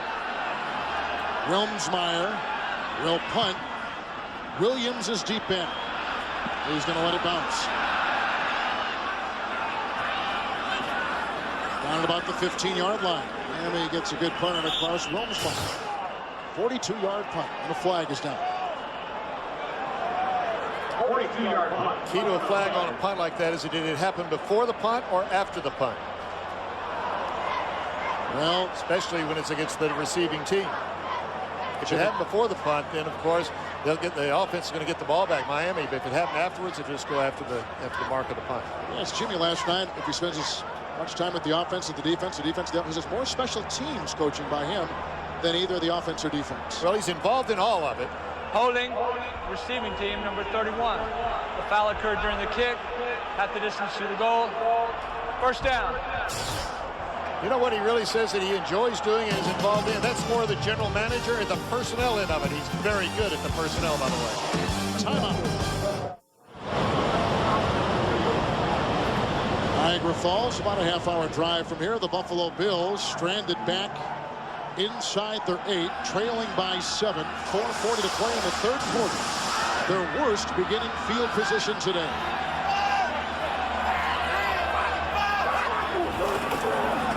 Trying to get some breathing space. They give it to Antoine Smith.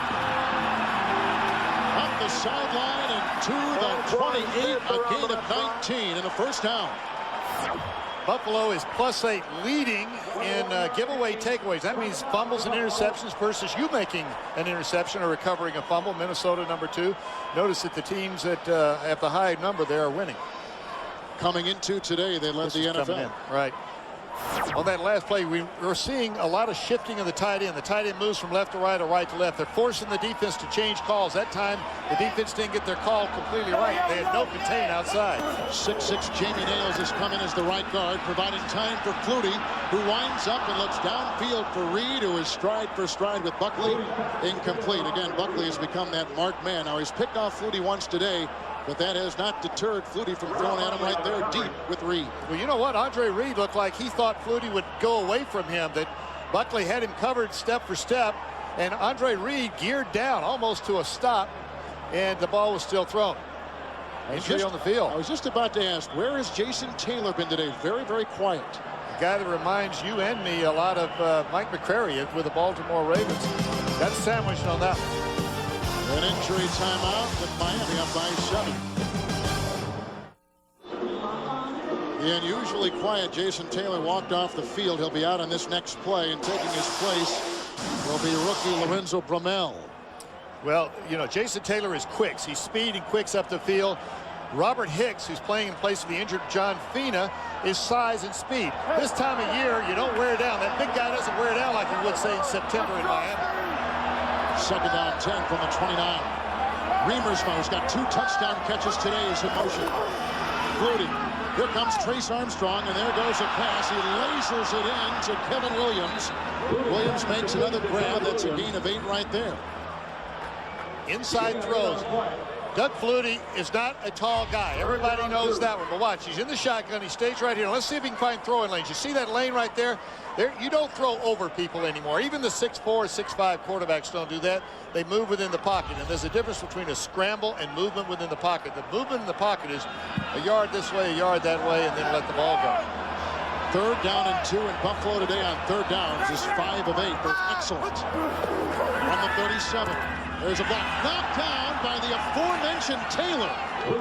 He spread that wingspan. He's 6'6", and a guy who is former high school and college wide receiver and linebacker gets up and bats it away. Robert Hicks retreats like it's a 5 or a 7-step drop. That was the problem. If Robert Hicks fires out, takes the hands down of Taylor. See him retreat right here. Everybody else is up here, and the blocker back here, Robert Hicks, who's a replacement, a rookie from Mississippi State.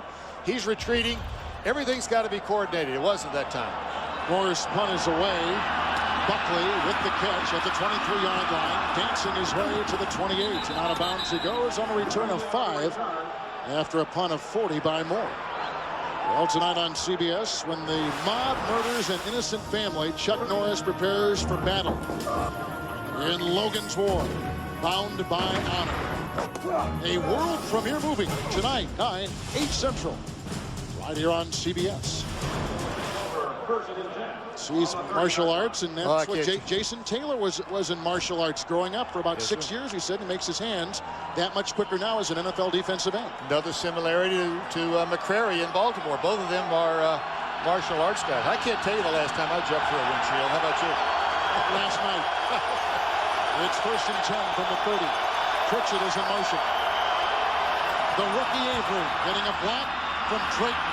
Cuts it back in and is to the 34-yard line, picking up 4 before John Hollis touches. We said that first place is on the line in the AFC East. Jets will play in about an hour from now in Kansas City. The Patriots and Colts are battling. Here we've got Buffalo and Miami. The Dolphins coming in with the game lead in the division. Could be a 4-way tie at the end of today. All of them at 5-3 if Buffalo were to win this ball game.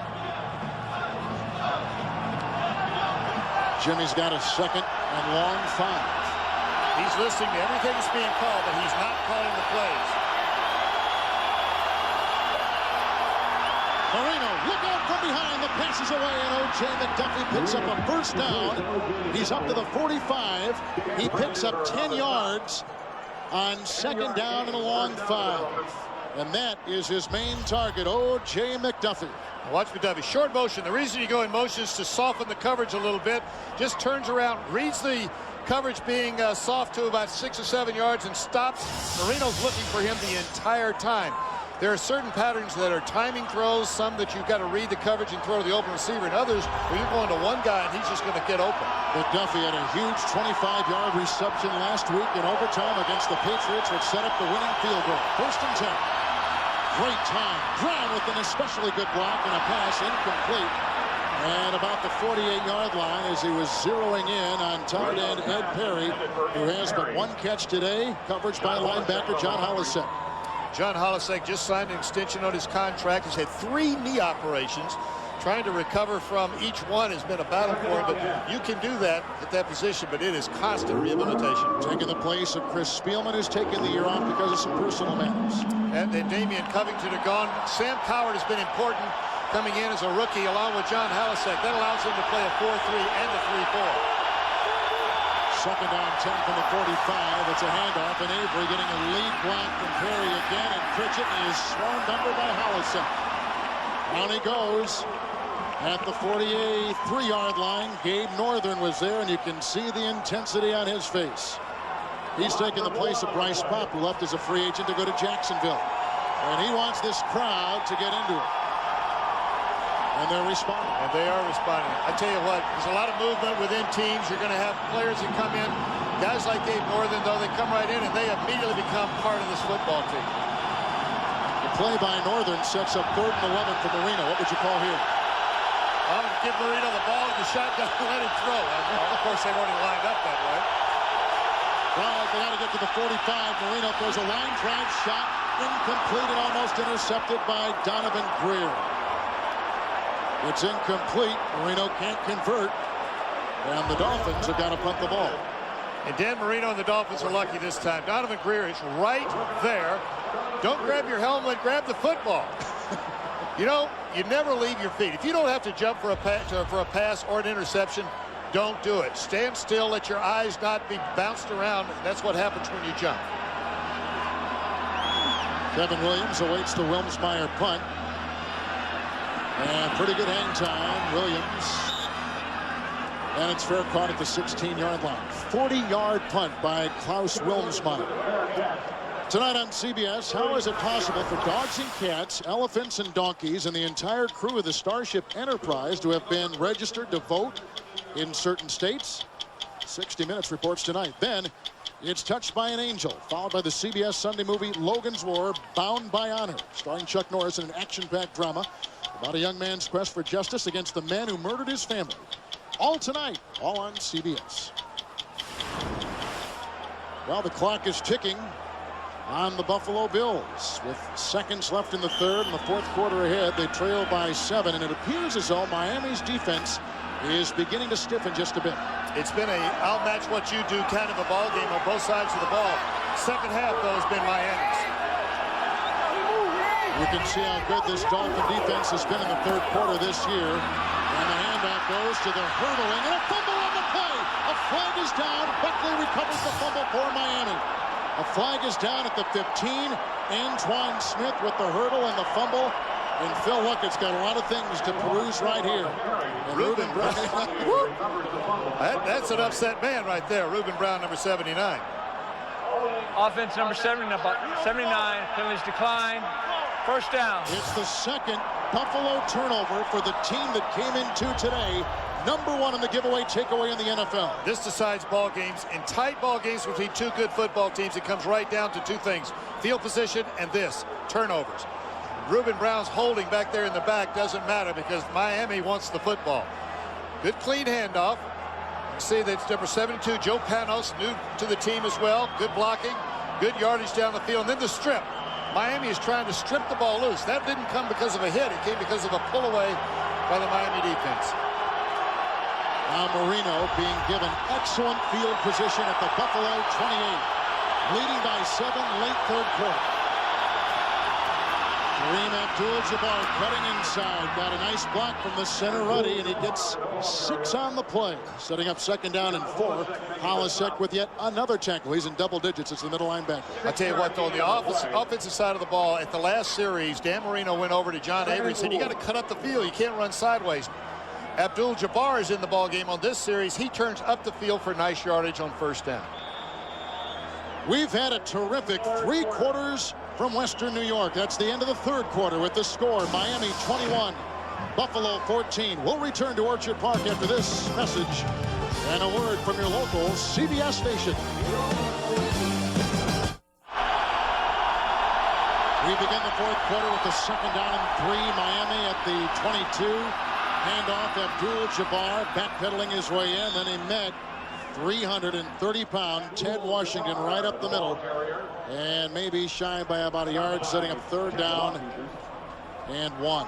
Let me tell you, the interior line of the Miami Dolphins have done a tremendous job against Washington. Now, Washington is a giant man, but basically what you're doing when you've got an anchor like that in the middle, you're forcing 2 people to block him, which leaves you 1 short, or at least no better than 1-on-1 everywhere else. But they have neutralized that man today. New England is winning. Jacksonville is all over Baltimore. And Pittsburgh getting clobbered at home, shockingly 27-7. Look at the Vikings trying to stay unbeaten at 8-0. And that's how far they got to go for the first down. This was set up by an Antoine Smith, Bills running back fumble. Either way right here. Now, this will be a safe, high percentage call, probably on the ground, because they're well within field goal range, which gives them the separation. Instead of being just a touchdown ahead, they'll be 2 scores ahead.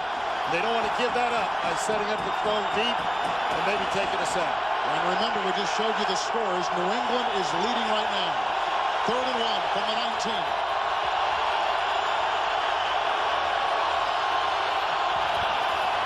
It's Abdul-Jabbar cutting, and again they stop him. Bruce Smith firing in from his defensive end position. Throws him for a loss of 2.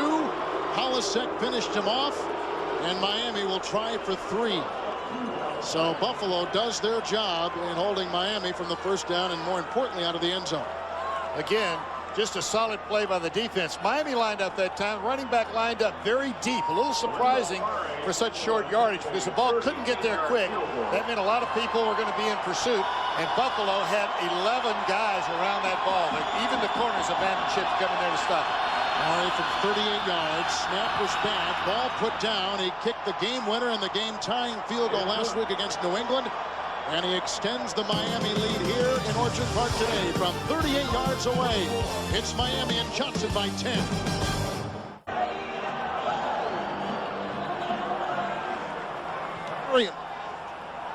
A very important fumble by the Buffalo Bills because Miami cashes in with 3. And now Buffalo needs multiple possessions to get back in this one to a tie. And here's Kevin Williams from the 5-yard line. A block from Gash. And up the middle he goes before he is brought down by O.J. Brigance. A return of 27 yards. Next Saturday, Autry Denson and Jarius Jackson spur on the Fighting Irish against Mike Cloud and the Boston College Eagles. Then Sean Alexander and the Crimson Tide head for Bayou Country to battle Kevin Falk and the LSU Tigers all next Saturday on our NASDAQ College Football doubleheader on CBS. And as you were talking about the last score, it changes the strategy completely for the Buffalo Bills now. They can figure in the fourth quarter with 13.5 minutes to go, they're going to get the ball 3, maybe 4 more times, depending on how well the Miami Dolphins run the ball. And that's what they'll be doing in the fourth quarter. A field goal on either of those possessions or a touchdown. Doesn't matter which comes first. But they've got to score twice now instead of once, thanks to that field goal. Fake to Thurman Thomas from the 30. First and 10, and Flutie guns a pass, which is caught by Andre Reed. First down, pickup of 11. And again, working on the corner. And again, working on Terrell Buckley. And you can see everybody getting a little more. There's the bootleg out to the right side right here. Look right here. There's a claim. You see the hold. It looks like there could be an argument that there was a little bit of holding by Lonnie Johnson, and there was an argument placed by several of the Dolphins with the official after the play. Everybody getting a little bit uptight. No room for mistakes now. Fourth catch by Reed from the 41, first and 10. Bouncing outside, Thurman Thomas to the 50-yard line. A nice pickup of 9. Brock Marion, the safety, makes the tackle. You can feel the tempo of the Buffalo Bills up a little bit in terms of how much time they're spending in that huddle. A veteran quarterback, even Flutie on the just moments ago, he's saying, hurry up, get the plays into me quickly so we can get the plays off. Flutie told you and I yesterday, quarterbacking is not about arm strength and size. It's about making decisions. And decisions aren't always made after the snap of the ball. Sometimes they're made in between plays. It's the way that you take a play, the way that you call the play in the huddle, the confidence that you give them. You're telling that football team that you're ready to play, and you're going to make the right decisions after the snap. Second down and 1, and they give it to Thomas again, who is bouncing off the wall of Zach Thomas. Oh, boy. And they stuff him. No gain on the play. Zach Thomas, we talked to him last night. He says, you know, we're not going to change anything for this ball game. We're going to do what we've been doing well. Boom, right there. Notice that he is bending at the knees. We talked about that earlier. The real good tacklers keep their eyes open because they bend at the knees and their head is sitting and such that they can still see up over the edge of that face mask. Well, it appeared no game, but they did give him the first down. Forward motion.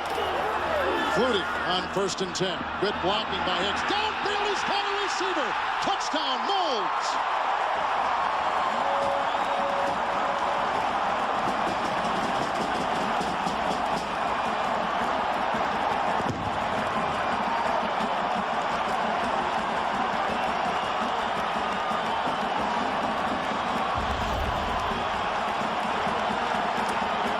Sam Gadsden down the side. He stops. No reason to stop. He's got held deep, but misplayed by Brock Marion. And Eric Moulds, reminiscent of just a week ago, same kind of play, gets him right back in this one. 3 touchdowns in 2 games for Moulds. The Christie extra point in the secondary of Miami. Susceptible all season long to the big play, gambling virtually every play. But this was one gamble Miami lost.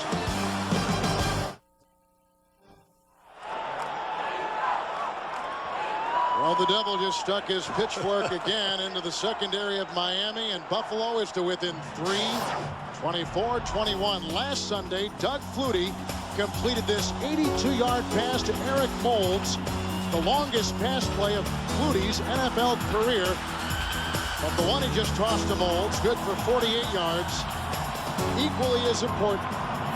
And here's the ensuing kickoff, and taken by John Avery up the sideline. Got a block from Pritchett, and down he goes at the 27-yard line. Tackled on the play by Ray Jackson. There's Moulds, third-year player. 2 rocky beginning seasons in the NFL, but when you got a guy like Andre Reed guiding you along the way, it's got to be easy. Doug Flutie, Dan Marino. Flutie closing in on that 200 yards. He didn't throw for 200 yards once in his prior visit to the National Football League, and he's done it the last 3 weeks. Closing in again. Flutie quarterbacked against your team one time. We were 6-0 coming in here in 1988, and Doug Flutie took the place of then Grogan. Steve Grogan. And at the very end of the ball game, a pass very similar to that won the ball game for him. And we went home 6-1. Still went to the Super Bowl that year, though. McDuffie in motion from the 27. There goes a flag, and here comes Kareem Abdul-Jabbar. Got some nice blocking on the right side and wins his way up near the 33, but a flag thrown on the play, and here's our referee, Phil Luckett. It's going to go back against the Dolphins. All the penalties on Miami today have been on the offense. Prior to the snap, false start, offense, number 78, 5 yards, it remains. First down. Richmond Webb moved a little bit. That's what drew Bruce Smith off a little bit. You know, the strategy changed again. We just talked about the strategy when Miami went 2 scores ahead, but now it's a 3-point ball game. No longer can they grind it out with just the run, trying to eat the clock up to win it. They've got to move the ball. They've got to probably score again to feel comfortable about winning this ball game. It is that loud. So loud you want to cover your ears. I don't think there's not a seat in the house. In fact, can I borrow yours a minute? I want you to sit down.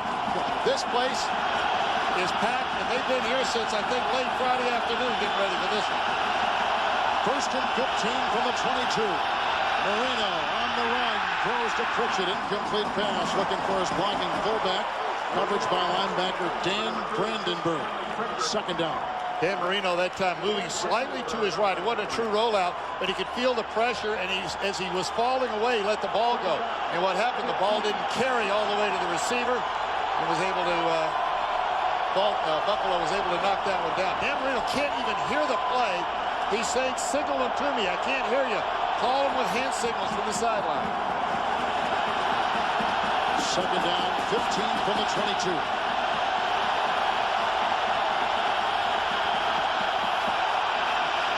By Marino. Pocket crumbles. Ball is loose. It's a fumble, and Buffalo's caught.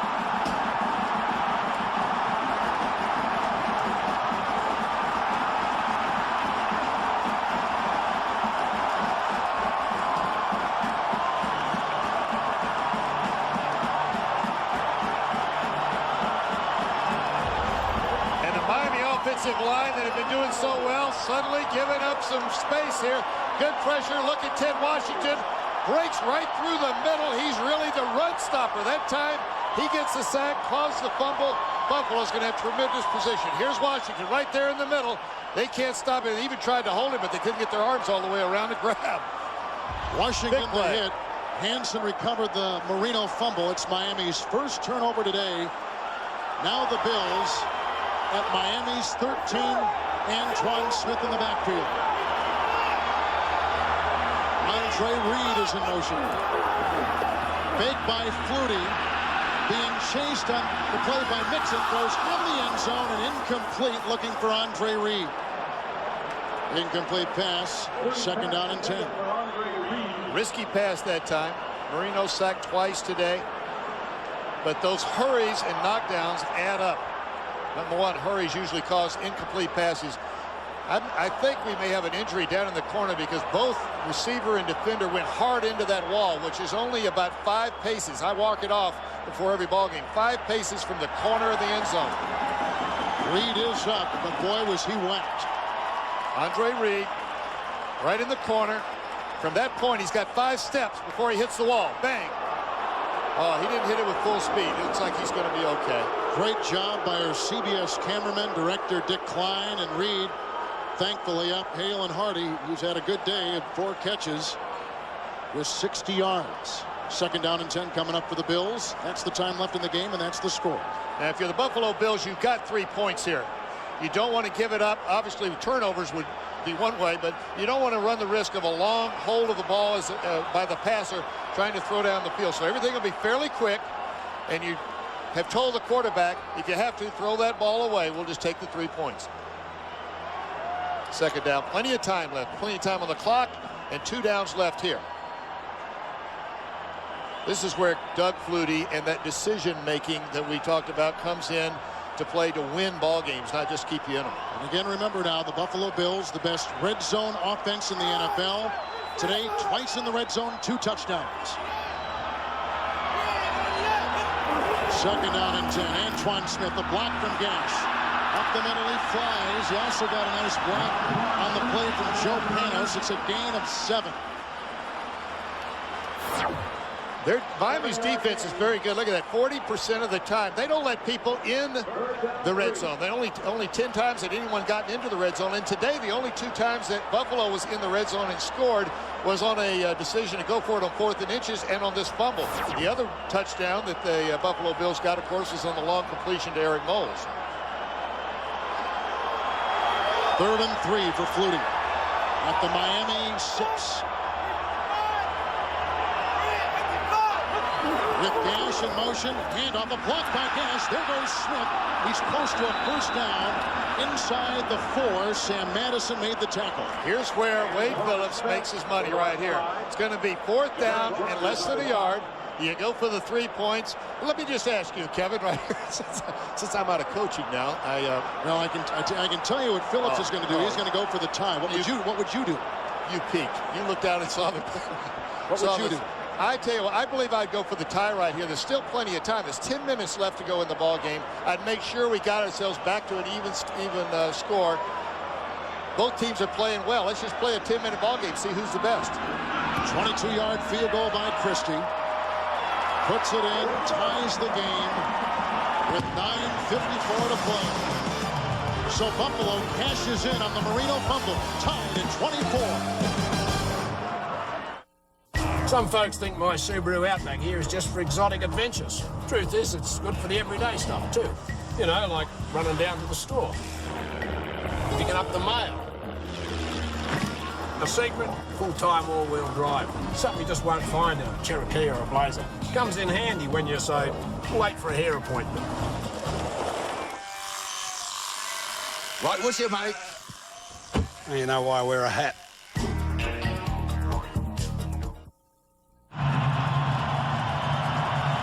Marino a touchdown pass. Flutie with 3 touchdown passes. First place on the line. What more could you want with under 10 to play? The rookie Avery from the 1-yard line for the Miami Dolphins.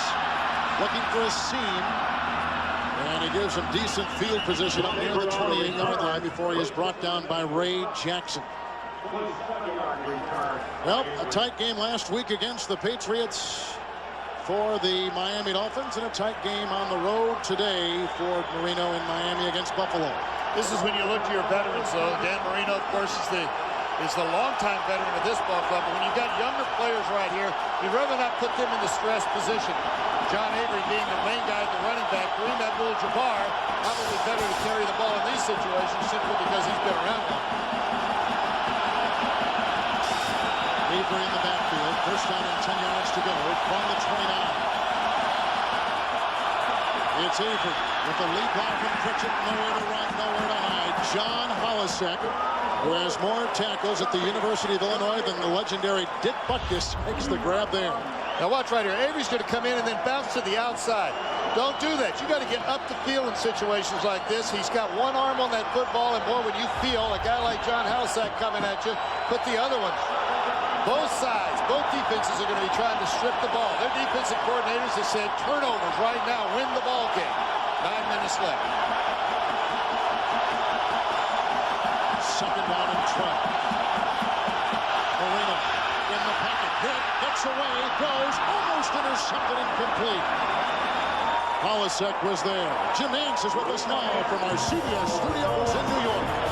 Wow, what a scene you have there. There's another one at Cincinnati, fellas, because check it out. The Bengals in the fourth quarter. O'Donnell to Hundon touchdown, and they lead undefeated Denver with 7:30 to go, but the Broncos have the ball at the 1. Back to you. And don't forget, Cincinnati upset Pittsburgh earlier in the season, 25-20 in Cincinnati. Cincinnati has a football team that when they're playing their best, they're capable of beating, obviously, Pittsburgh and playing with Denver. Marino 3rd and 12 from the gun. Flush from the pocket. He's got to get to the 39. And those old arthritic legs take him up to the 38. Shy by a yard. Tackled by Phil Hansen. A gain of 10. And Johnson has nothing left to do but punt. A lot of time left in a tie game.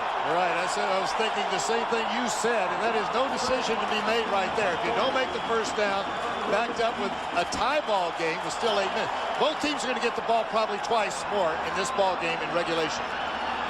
Wilmsmeyer to punt. Kevin Williams back at the 15. High, hanging. It'll be fair caught at the 27-yard line by Kevin Williams. What a game from Orchard Park. The Bills and Buffalo for first place, tied in the fourth quarter. The Buffalo Bills were down 24-14. 10 unanswered points from Doug Flutie in the offense. Were tied at 24.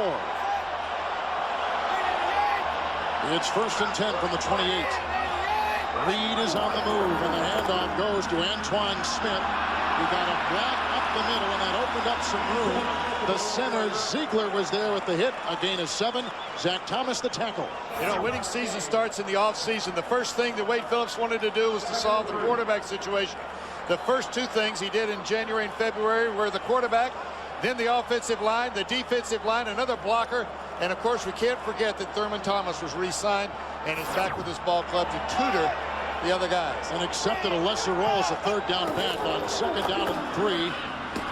It's Smith again trying to plow his way, and I think he's close to a first down up near the 38-yard line before he was met head on by Robert Jones. No hurry here for either team now. It's a game of strategy. 7.5 minutes to go. If you can control the ball on the ground and run it, you could actually run this game right on down, score late, and not give Miami much time. Normally, you've got in the fourth quarter, each side will have 2, and one of the other teams will have 3 possessions in the fourth quarter. Right now, I'm suspecting that if this running game continues, Miami may not see it again. 1st down and 10 from the 38. Flutie, who's thrown 3 touchdowns today, hands off, and Antoine Smith, who is a perfect back in this situation because of his size, 225 pounds. He's 6'2". He can plow, and he can move bodies. Paul Brown used to tell me you need a thumper late in the season in cold weather and in the fourth quarter when the games are tight. The thumper being a guy that'll just pound away and make those yards, positive yards, play after play. And he's carried it 3 consecutive times. So the strategy here is not to be denied. They want to run the ball and smash mouth it in. They don't want a lot of yards every time. They want to use the clock as well. 2nd down 6 from the 42. 4th consecutive carry for Smith, and this time he's met by Lorenzo Bromell on a gain of 1. The NFL comes alive on CBS Sportsline. Check out the game plan feature for in-depth team reports, roster moves, and coaches' decisions on your favorite team at cbs.sportsline.com. I spend my share of time on CBS Sportsline. I can never reach you. I know you do. I've got 2 lines. The other one I'm always on calling, trying to get quotes from folks. 3rd and 5. What would you call here if you're Wade Phillips? Well, it's a high percentage play. Now, they go to their best stuff. Whatever they've done well in practice is what you go with. It's a shotgun, probably going to be a pass, but it's going to be a high possession, intermediate pass. On the 43. Here comes Trace Armstrong. The pass by Flutie is caught. Andre Reed. Another 3rd down catch. He beat linebacker Zach Thomas. He picks up 12. He's had 4 catches on 3rd down today. Coming from this side. Now, this is a Reed. Andre Reed, if he feels zone coverage, would have sat down. He felt man-to-man coverage, and you see Zach Thomas trailing him. Man-to-man, he keeps running. To zone, he sits down. That's that high percentage intermediate pass thrown about 7, 8, 9 yards down the field. And Thurman Thomas threw a terrific-looking block to give Flutie time. The unselfish part of the passing game. First and 10 from the 45. Under 5 minutes left in regulation. It's Thomas. He got a lead back from Panos, and he stumbles ahead with the gain of 4 to the 41. Kenny Mixon, the stop on the defensive line. Mixon is a rookie and a second-round pick out of LSU for Jimmy Johnson's Dolphins. Now we're working ourselves well inside 5 minutes right now. The running game, of course, is eating up 40 seconds on everyone. The Buffalo Bills don't have to score touchdowns. All they've got to do is get in position for Christie to kick a field goal to win it. He's kicked 11 game-winning field goals. He's kicked 4 in overtime. Buffalo took over at 8:17 left. Now you see the clock approaching for 15, second down and 6. Antoine Smith, they bring the blitz. Great blocking for Flutie. Wide open as gets. A first down. He's to the 28, tackled by Derek Rogers. It's a gain of 13 yards. Sam Gash is just going to slip right out into the flat right here. Man-to-man coverage should have come from the inside. It did not. They were playing the run. The reason they played the run, number one, they've been running the ball, and number two, a terrific ball handler in Doug Flutie. He extended the ball. It looked for all the world like they were going to hand it off again and grind it out some more, and then the quick little flip. Wonderful window dressing, wonderful decoys. I'll tell you, when you're running the football, it's a lot of pressure on linebackers. And look at what the Dolphins have not gotten in the fourth quarter. It's first and 10. Smith up the middle. And he pile drives it to about the 25. Picks up 3. Tackle made by Zach Thomas, and the clock continues to go. And both teams, by the way, with their full allotment of timeouts. You may see Miami, or you will see Miami in just a minute start to use this because they're already in field goal range, clearly. Now all Buffalo wants to do is make as many more yards as they can and use as much time doing so. The only way that Miami can help themselves is to stop that clock using those timeouts on defense. Second down, long 7. Inside the Miami 25.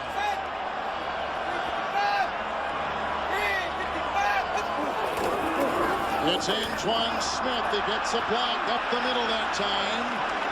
And Terrell Buckley catches him after a gain of 5. Big time block by Reuben Brown, the left guard. 79, look at him pull. Here he comes right around the outside here, leading up. Take the hole right there. Covers it up with both hands. A lot of things going on at this time of the ball game. You're protecting the ball with that extra arm to make sure that they don't strip it loose or you don't get a blindside hit from out of the blue, because you know everybody on that defensive side of the ball is coming up to support the run. A breather for Smith. They bring in that legendary 34, Thurman Thomas. 10th play of the drive, third down and 2 from the Miami 20. It's Thomas spinning, diving. He's inside the 18 and close to a Buffalo first down. Boy, is this an important mark right here. If this is a first down, they can run this thing all the way down. If it's not a first down, they kick the field goal. Miami has a chance to give Dan Marino one more try for the comeback. Ball's handed off. Now he's going to come back to the other side. Right, watch the spin right there. Put the ball away. Good contact made coming up from the secondary. Marion Brock, free agent, signed by Jimmy Johnson this year. Read the run all the way, playing the run all the way with that quick force. This is an important spot right here. Brock Marion does that very well at that free safety position, short by the length of the football. Okay. Now, if you are Wade Phillips, I say kick the field goal, get your win. That's Joe Pendry, his offensive coordinator. They're talking about in his ear. You're right. They watched Miami try earlier and not make it. What would you do? I would kick the field goal.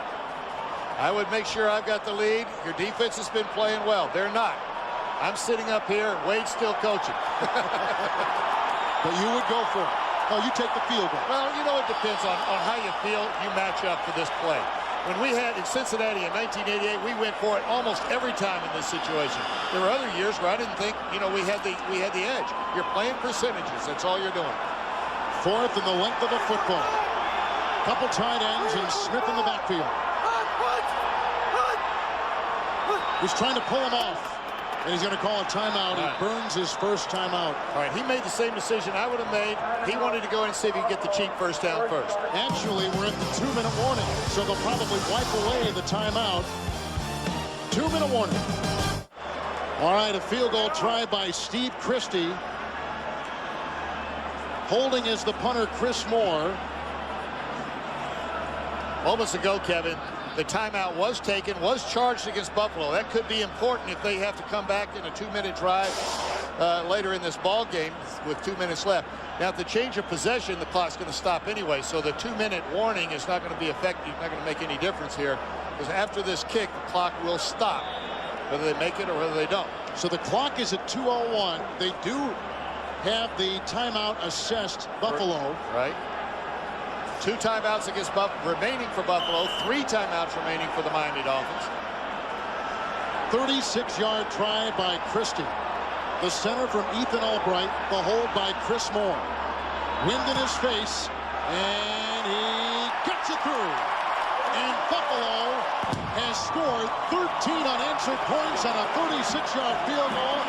And Jimmy Johnson's Dolphins are down 27-24. Buckle up, because Marino and the Dolphins get it next. But right now, it's the Bills by 3. All eyes on Dan Marino, who has engineered 34 fourth quarter come-from-behind wins in his career, a Hall of Fame career for the Miami Dolphins. The eyes will be on Dan Marino because he's going to have the ball in his hand. But let me tell you, he's got the most as important a role here as any of the offensive line. They know that they're going to be protecting Marino against a defensive line that is expecting the pass and is in a full pass rush situation. Last week, though, Miami was in almost the same situation, came back, tied it up, and then won it in overtime with a field goal.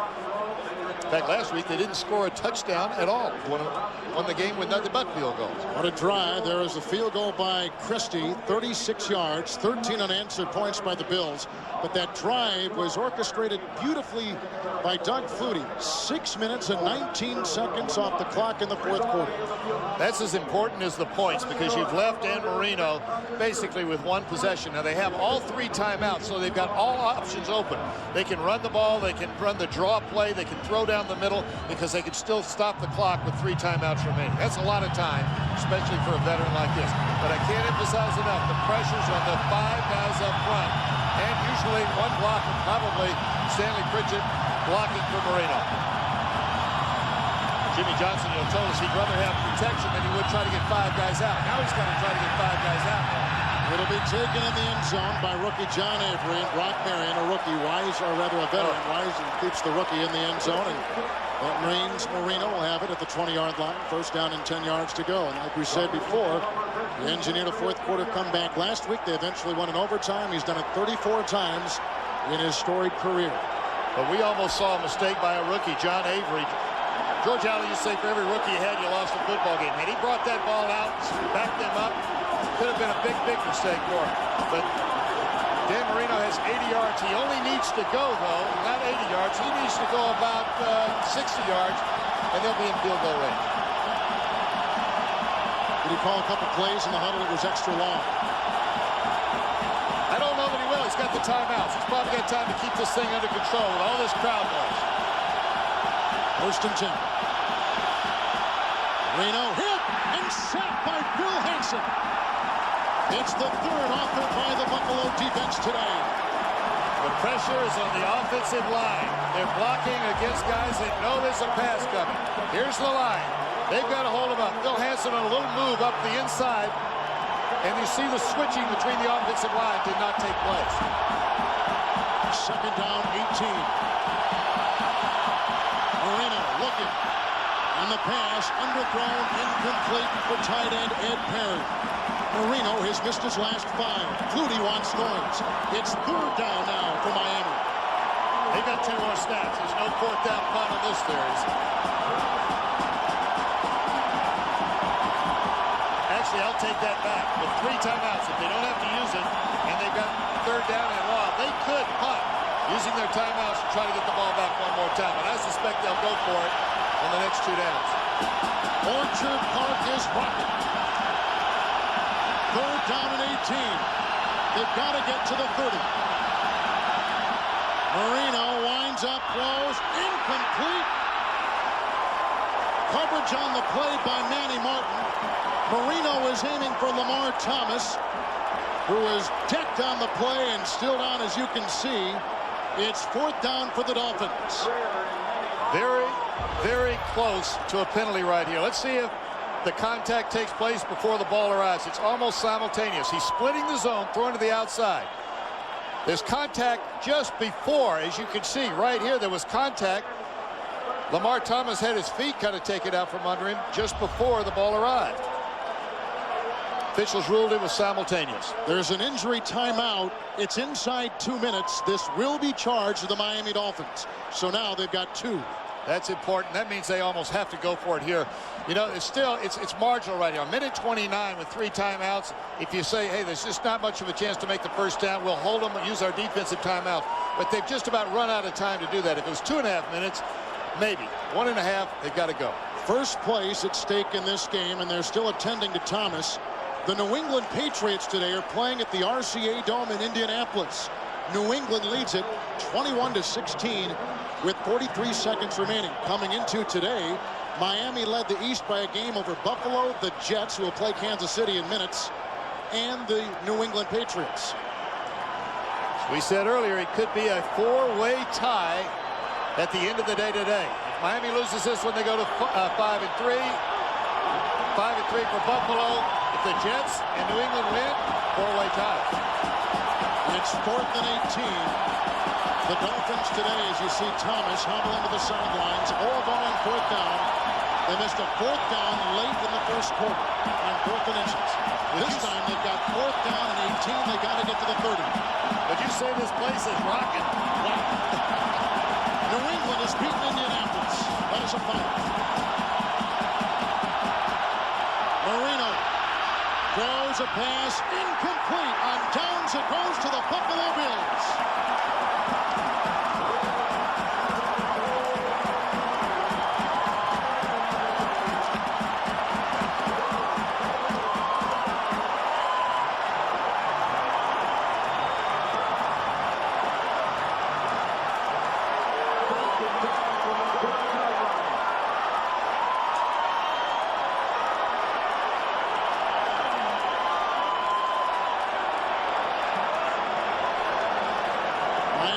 Two timeouts. The Bills have 2 timeouts. Buffalo leads by 3.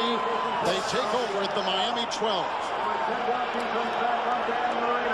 Well, Miami's going to call timeout after 1st and 2nd down and leave a 3rd down situation. Buffalo will run the ball, eat the clock as much as they can. Probably kick a field goal. Buffalo could try, say, a rollout pass where a safe play could be, if they can't complete the pass, Flutie would just tuck the ball and run to keep the clock running. Miami would then be out of timeouts. They put Antoine Smith in the backfield. He did fumble earlier in the game. And off to Smith. Up the middle he flies. Pelted by Zach Thomas. Clock, as you see, at 1:18. Stop there, and Miami will burn a timeout with 1 remaining for Jimmy Johnson. Tonight on CBS, how is it possible for dogs and cats, elephants and donkeys, and the entire crew of the Starship Enterprise to have been registered to vote in certain states? 60 Minutes will tell you tonight. Then it's Touched by an Angel, powered by the CBS Sunday night movie Logan's or Bound by Honor, starring Chuck Norris in an action-packed drama about a young man's quest for justice against the men who murdered his family. That's all tonight on America's Address, CBS. The privilege of having the right to vote is should not be abused. That's going to be a good piece in 60 Minutes. With elections coming up, everybody ought to be voicing their opinions for those that represent us. Well, a lot of votes and a lot of opinions about Buffalo quarterback Doug Flutie. What a story he has written in such a short time back in the NFL. Gone for 9 years in the Canadian Football League. Handoff to Smith. Sam Madison will bring him down. Another timeout taken by the Dolphins. We're down to 1:13 to play. And Johnson's Dolphins trail by 3. And that expression tells you all you need to know about his day in Orchard Park. Well, it's a tough place to win ball games here, especially when the teams are so evenly matched. They won a close one last week, and they're going to be in a tough battle. This one's going to go right in through the end of December before it's going to be decided, the AFC East. You know, when you get in a situation like this, I used to like to run wide. At least you had a few seconds eaten up as the ball carrier carried the ball sideline to sideline, making sure that he had instructions not to run out of bounds. Right now, the only thing they've got to do, only 2 options they have. Number 1, run the ball one more time, both hands over it, make sure there's no fumble, kick the field goal. Or fake that run. Let Flutie roll to the outside. Do not throw the pass unless you have a touchdown or a sure completion. If you don't, tuck the ball and run and eat the clock up that way. Miami has no more timeouts. They cannot stop the clock, so it's going to go down inside about 30 seconds here. Or, excuse me, it'll be inside a minute when Miami gets the ball back. Third down. Smith. Block from Gash. Outside Smith. Inside the 10. And he's tackled at the 7 by Zach Thomas. And the clock continues to stop because Miami can no longer stop it. Now, Buffalo does have 2 timeouts left. They're going to let this thing go right down inside probably 3 or 4 seconds and call timeout at that point, eating the clock up well inside a half a minute. What a day in the NFL. New England has won, so they right now are at 5-3. The 2 previous unbeaten teams in the NFL, Minnesota and Denver, the Vikings have lost, and Cincinnati and Denver are tied at 26 with under a minute remaining in Cincinnati. Pittsburgh was whacked today by Baltimore. Cordell Stewart benched in that game. What a day in the NFL. Well, there's parity. Parity comes from so much movement between the teams. Free agency certainly created that for the National Football League, something they wanted, something the players wanted, and I think the league wants games just like this every Sunday, right down to the wire. Buffalo is taking a timeout, so they've got 1 left. If the Bills go on to win, and everything would point in that direction, they will have captured their 5th consecutive win, and you got to go back to the 1995 season when Bruce Smith was just a wee lad playing in the NFL. The last time they put together that kind of string of wins. And here is Christie to try a field goal. It'll be a 25-yarder, 4 on the hold, and the kick is up. And the kick is good, and the lead of the Bills goes to 6. They have scored 16 unanswered points on the Miami Dolphins in the second half. Boy, I tell you what, that one you saw how long he looked, because that one was just inside the right upright. Christie didn't put that one down the middle that time. There's still 23 seconds left for that man right there, Dan Marino. Happened before. Fourth quarter that he'd soon forget. Marino's offense has run 11 plays. They've picked up -7 yards. No first downs. Good defense by Buffalo. And I'll tell you what, a couple of the series, Miami was in a situation they knew they were going to have to put the ball down the field. Buffalo knew it as well. Buffalo won the battles up front. There's a guy right now. If he were running and Tuesday's vote, it doesn't matter what office he wins in this city, in this state. There is 23 seconds left. Miami has no timeouts, but we have seen wilder things. There are no more timeouts left, so Miami is going to be left with just outside throws, deep patterns. They've got to get big chunks, obviously. Just try to get themselves close enough to where they can get a Hail Mary at the end is probably what they're going to end up with. If anything is caught inside, they won't be able to reassemble fast enough but to get one grounded play and then maybe one more pass off after that. So they got to stay outside. Christie with a couple field goals, the last 2 tying the game. Then the lead, and now an extension of the lead. It's 30-24. Here's John Avery, the rookie, a yard deep in the end zone. A block from Marion. He finds a seam, and there he goes. He gets by the kicker. Avery is on the move, but he stays in bounds. Clock will stop, though, change of possession, so that part doesn't hurt him. 13 seconds left. Ken Irvin making the stop on John Avery. Down by 6 points with no timeouts. The Miami Dolphins just got a 55-yard career-long kickoff return from John Avery. He did the same last week against New England and Miami. 2 options here. They can throw the Hail Mary twice, or they can try to pick up 10 or 15 yards and make the Hail Mary a little bit less risky down the field. Looks like they're going to throw the ball, try to pick up some of the yardage on the first play. Be to the outside. Marino has missed his last 7. First down and 10. Moving up, has time. He'll float it high in the end zone for McDuffie, and it is caught. It's caught. He tried to lateral the ball. They mark him down at the 4. No time remaining. The game is over. What a finish.